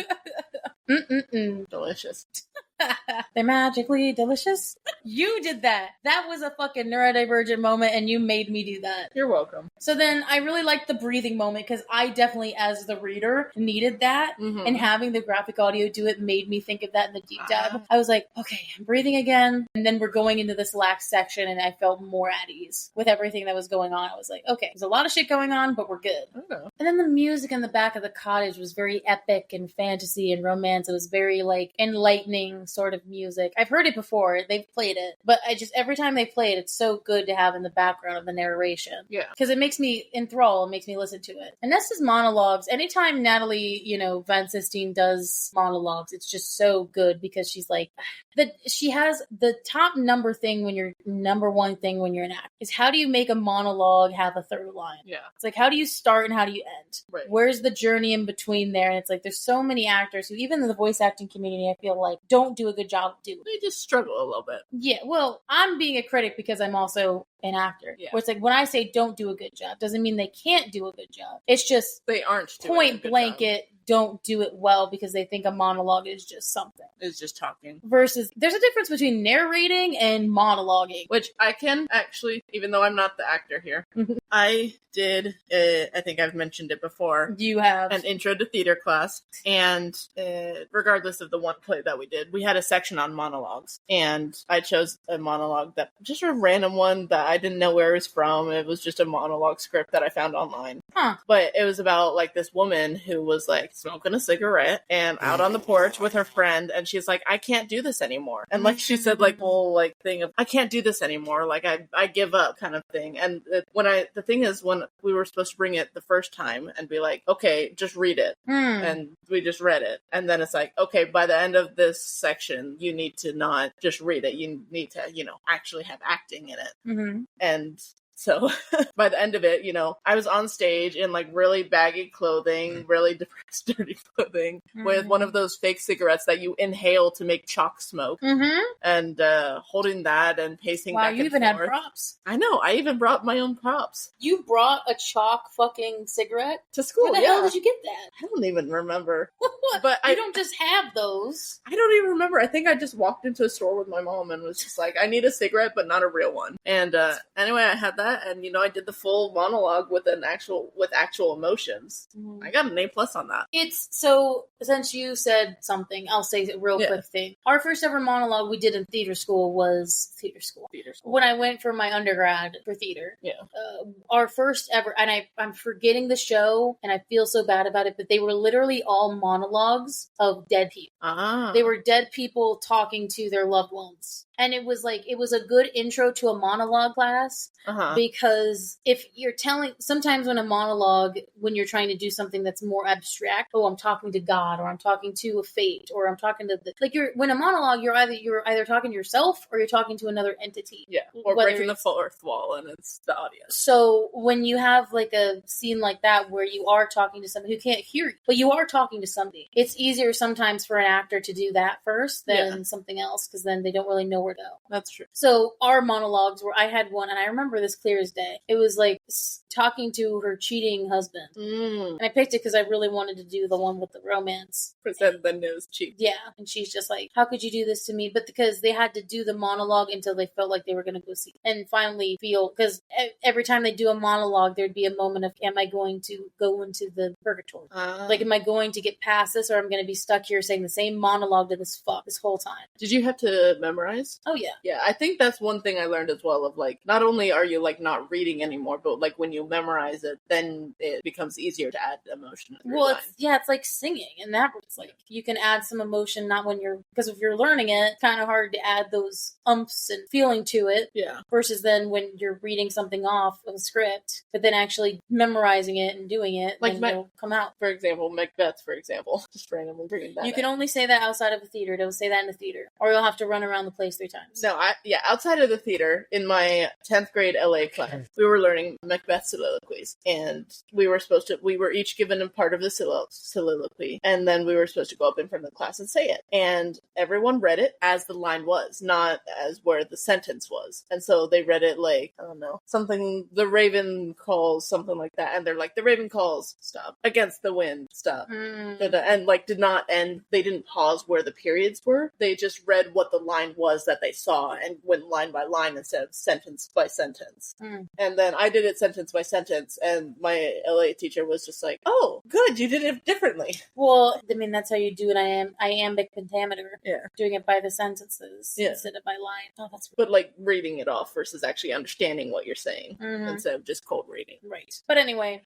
Lastly, I think Natalie knows how to start and she knows how to end. Yeah. And I love the journey she has in between, because so many emotions get thrown in there, and it's so Nesta. Like, there's no other way to say it. Natalie was perfectly cast for Nesta. Yes, and I will stand by that. Me too. So thank you guys all for staying all the way up into the end. I really love these graphic audio moments, and I just love, this was such a fun episode. I mean, I always have fun, but this one I specifically got so excited through. Yeah. So I'm glad about that. Yes. So if you stayed this long, we're going to give you 3 more fun facts about Moraine, our sponsor. So our first one is these bold, unique unique designs that make Taurine what it is because they're favorites of the eco-conscious adventurers. Like, so eco-conscious people, like, they love it. Oh yeah, the You know? adventurers, yeah. Because it's specifically, environmentally friendly. And also, like, if you think about it, adventurers, like, they like bold, unique designs because they're adventurers. They like to travel and learn. And so, like, these bags are perfect for that because they've got, like, fish on them if you want to travel to the sea. You're never going to let that go.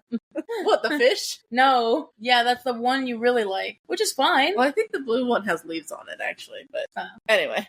And then second one is that each bag's interior is lined with recycled plastic bottles for added sustainability. So they're lined with recycled. They're lined with it. Okay, that's cool. I didn't know In a that. cool way. Probably makes it stronger as well, like you were saying. And a little bit of waterproof, probably. Right. And then the last one, every product is handcrafted by the Cambodian artisans. And it's like supporting fair trade between our countries. Snaps. And I really appreciate that, especially as, I'm not going to go into it, but how it is now at the moment. Yeah, how it is now. It's nice to have some sort of... It's nice to have handcrafted things. Mm-hmm. Like, especially from people, dude, they know how to do it in the Asian countries. Props to the Asian countries. Honestly, for handcrafting arts. Yeah. So yes, please go ahead and go to terrain.org and use the promo code TFBW podcast. Yes. For your 15% off discount for that. So thank you guys all for listening and thank you guys all for supporting us. Please follow the Instagram, the TikTok, Facebook. We are still getting our live streams figured out about what we want to do, but here is our official announcement. Mm-hmm. The Cards Against Humanitarian live stream is happening. It's happening in late August. It took a long time to get figured out because all of the voice actors have their own schedules and obviously they're busy, but all of the voice actors who we had on so far will be on. Yes. And we will be playing the game with them. Yeah. I am so hyped. I am so excited. Yes. My dad was even like, can I just talk to them for like yeah, a minute? You can hop on. That's a part of the podcast team, of course so. But yeah, so please be on the eye out for that. I will be making, we will be advertising the fuck out of this. Yes. Because this will also be very close to our 2-year anniversary. The day before. Right? Yes. Yes. Or did you know? No, yes. Yeah, that was our 2nd year anniversary is coming up and it's so exciting and I'm so glad. What a way to end it. What a way to end ACOTAR, but then also what a way to end this new year. Yes. So I'm really excited about that. So please do all those things. I'm putting the Discord link in the bottom now that it works now. So please go follow the Discord and rate and review the podcast. It really does help us out. Yes. And comment, please. We always love comments. Or if anything, email us or text on the social medias or whatever you use. Whatever way is more comfortable for you. Yes. And so we will see you guys all in the next episode where we go through chapter 56 to the end of 59. Wow. This is, I love, dude, those are my favorite chapters actually. Wow. It has my favorite moments in them. Yes, so be on the lookout for that. So, do you have anything to say to people before we leave? Yeah, be on the lookout for all the announcements and the episode coming out and more live streams than just that one. More live streams. We might do like a beginner live stream as well to test out the actual game before we have the voice actors on. If you want to be part of that. If you had any ideas of what kind of live streams you want to see, like we've been talking about, of course, doing more watch parties as well as potentially throwing in some gaming content. So be on the lookout for that. And other than that, just take care of yourselves. Eat food, drink water, get sleep. Those are very important things. Especially if you're out in LA right now, but especially just anywhere. But take care of yourselves. Be safe. We will see you guys all in the next episode, okay? Bye, guys. Bye.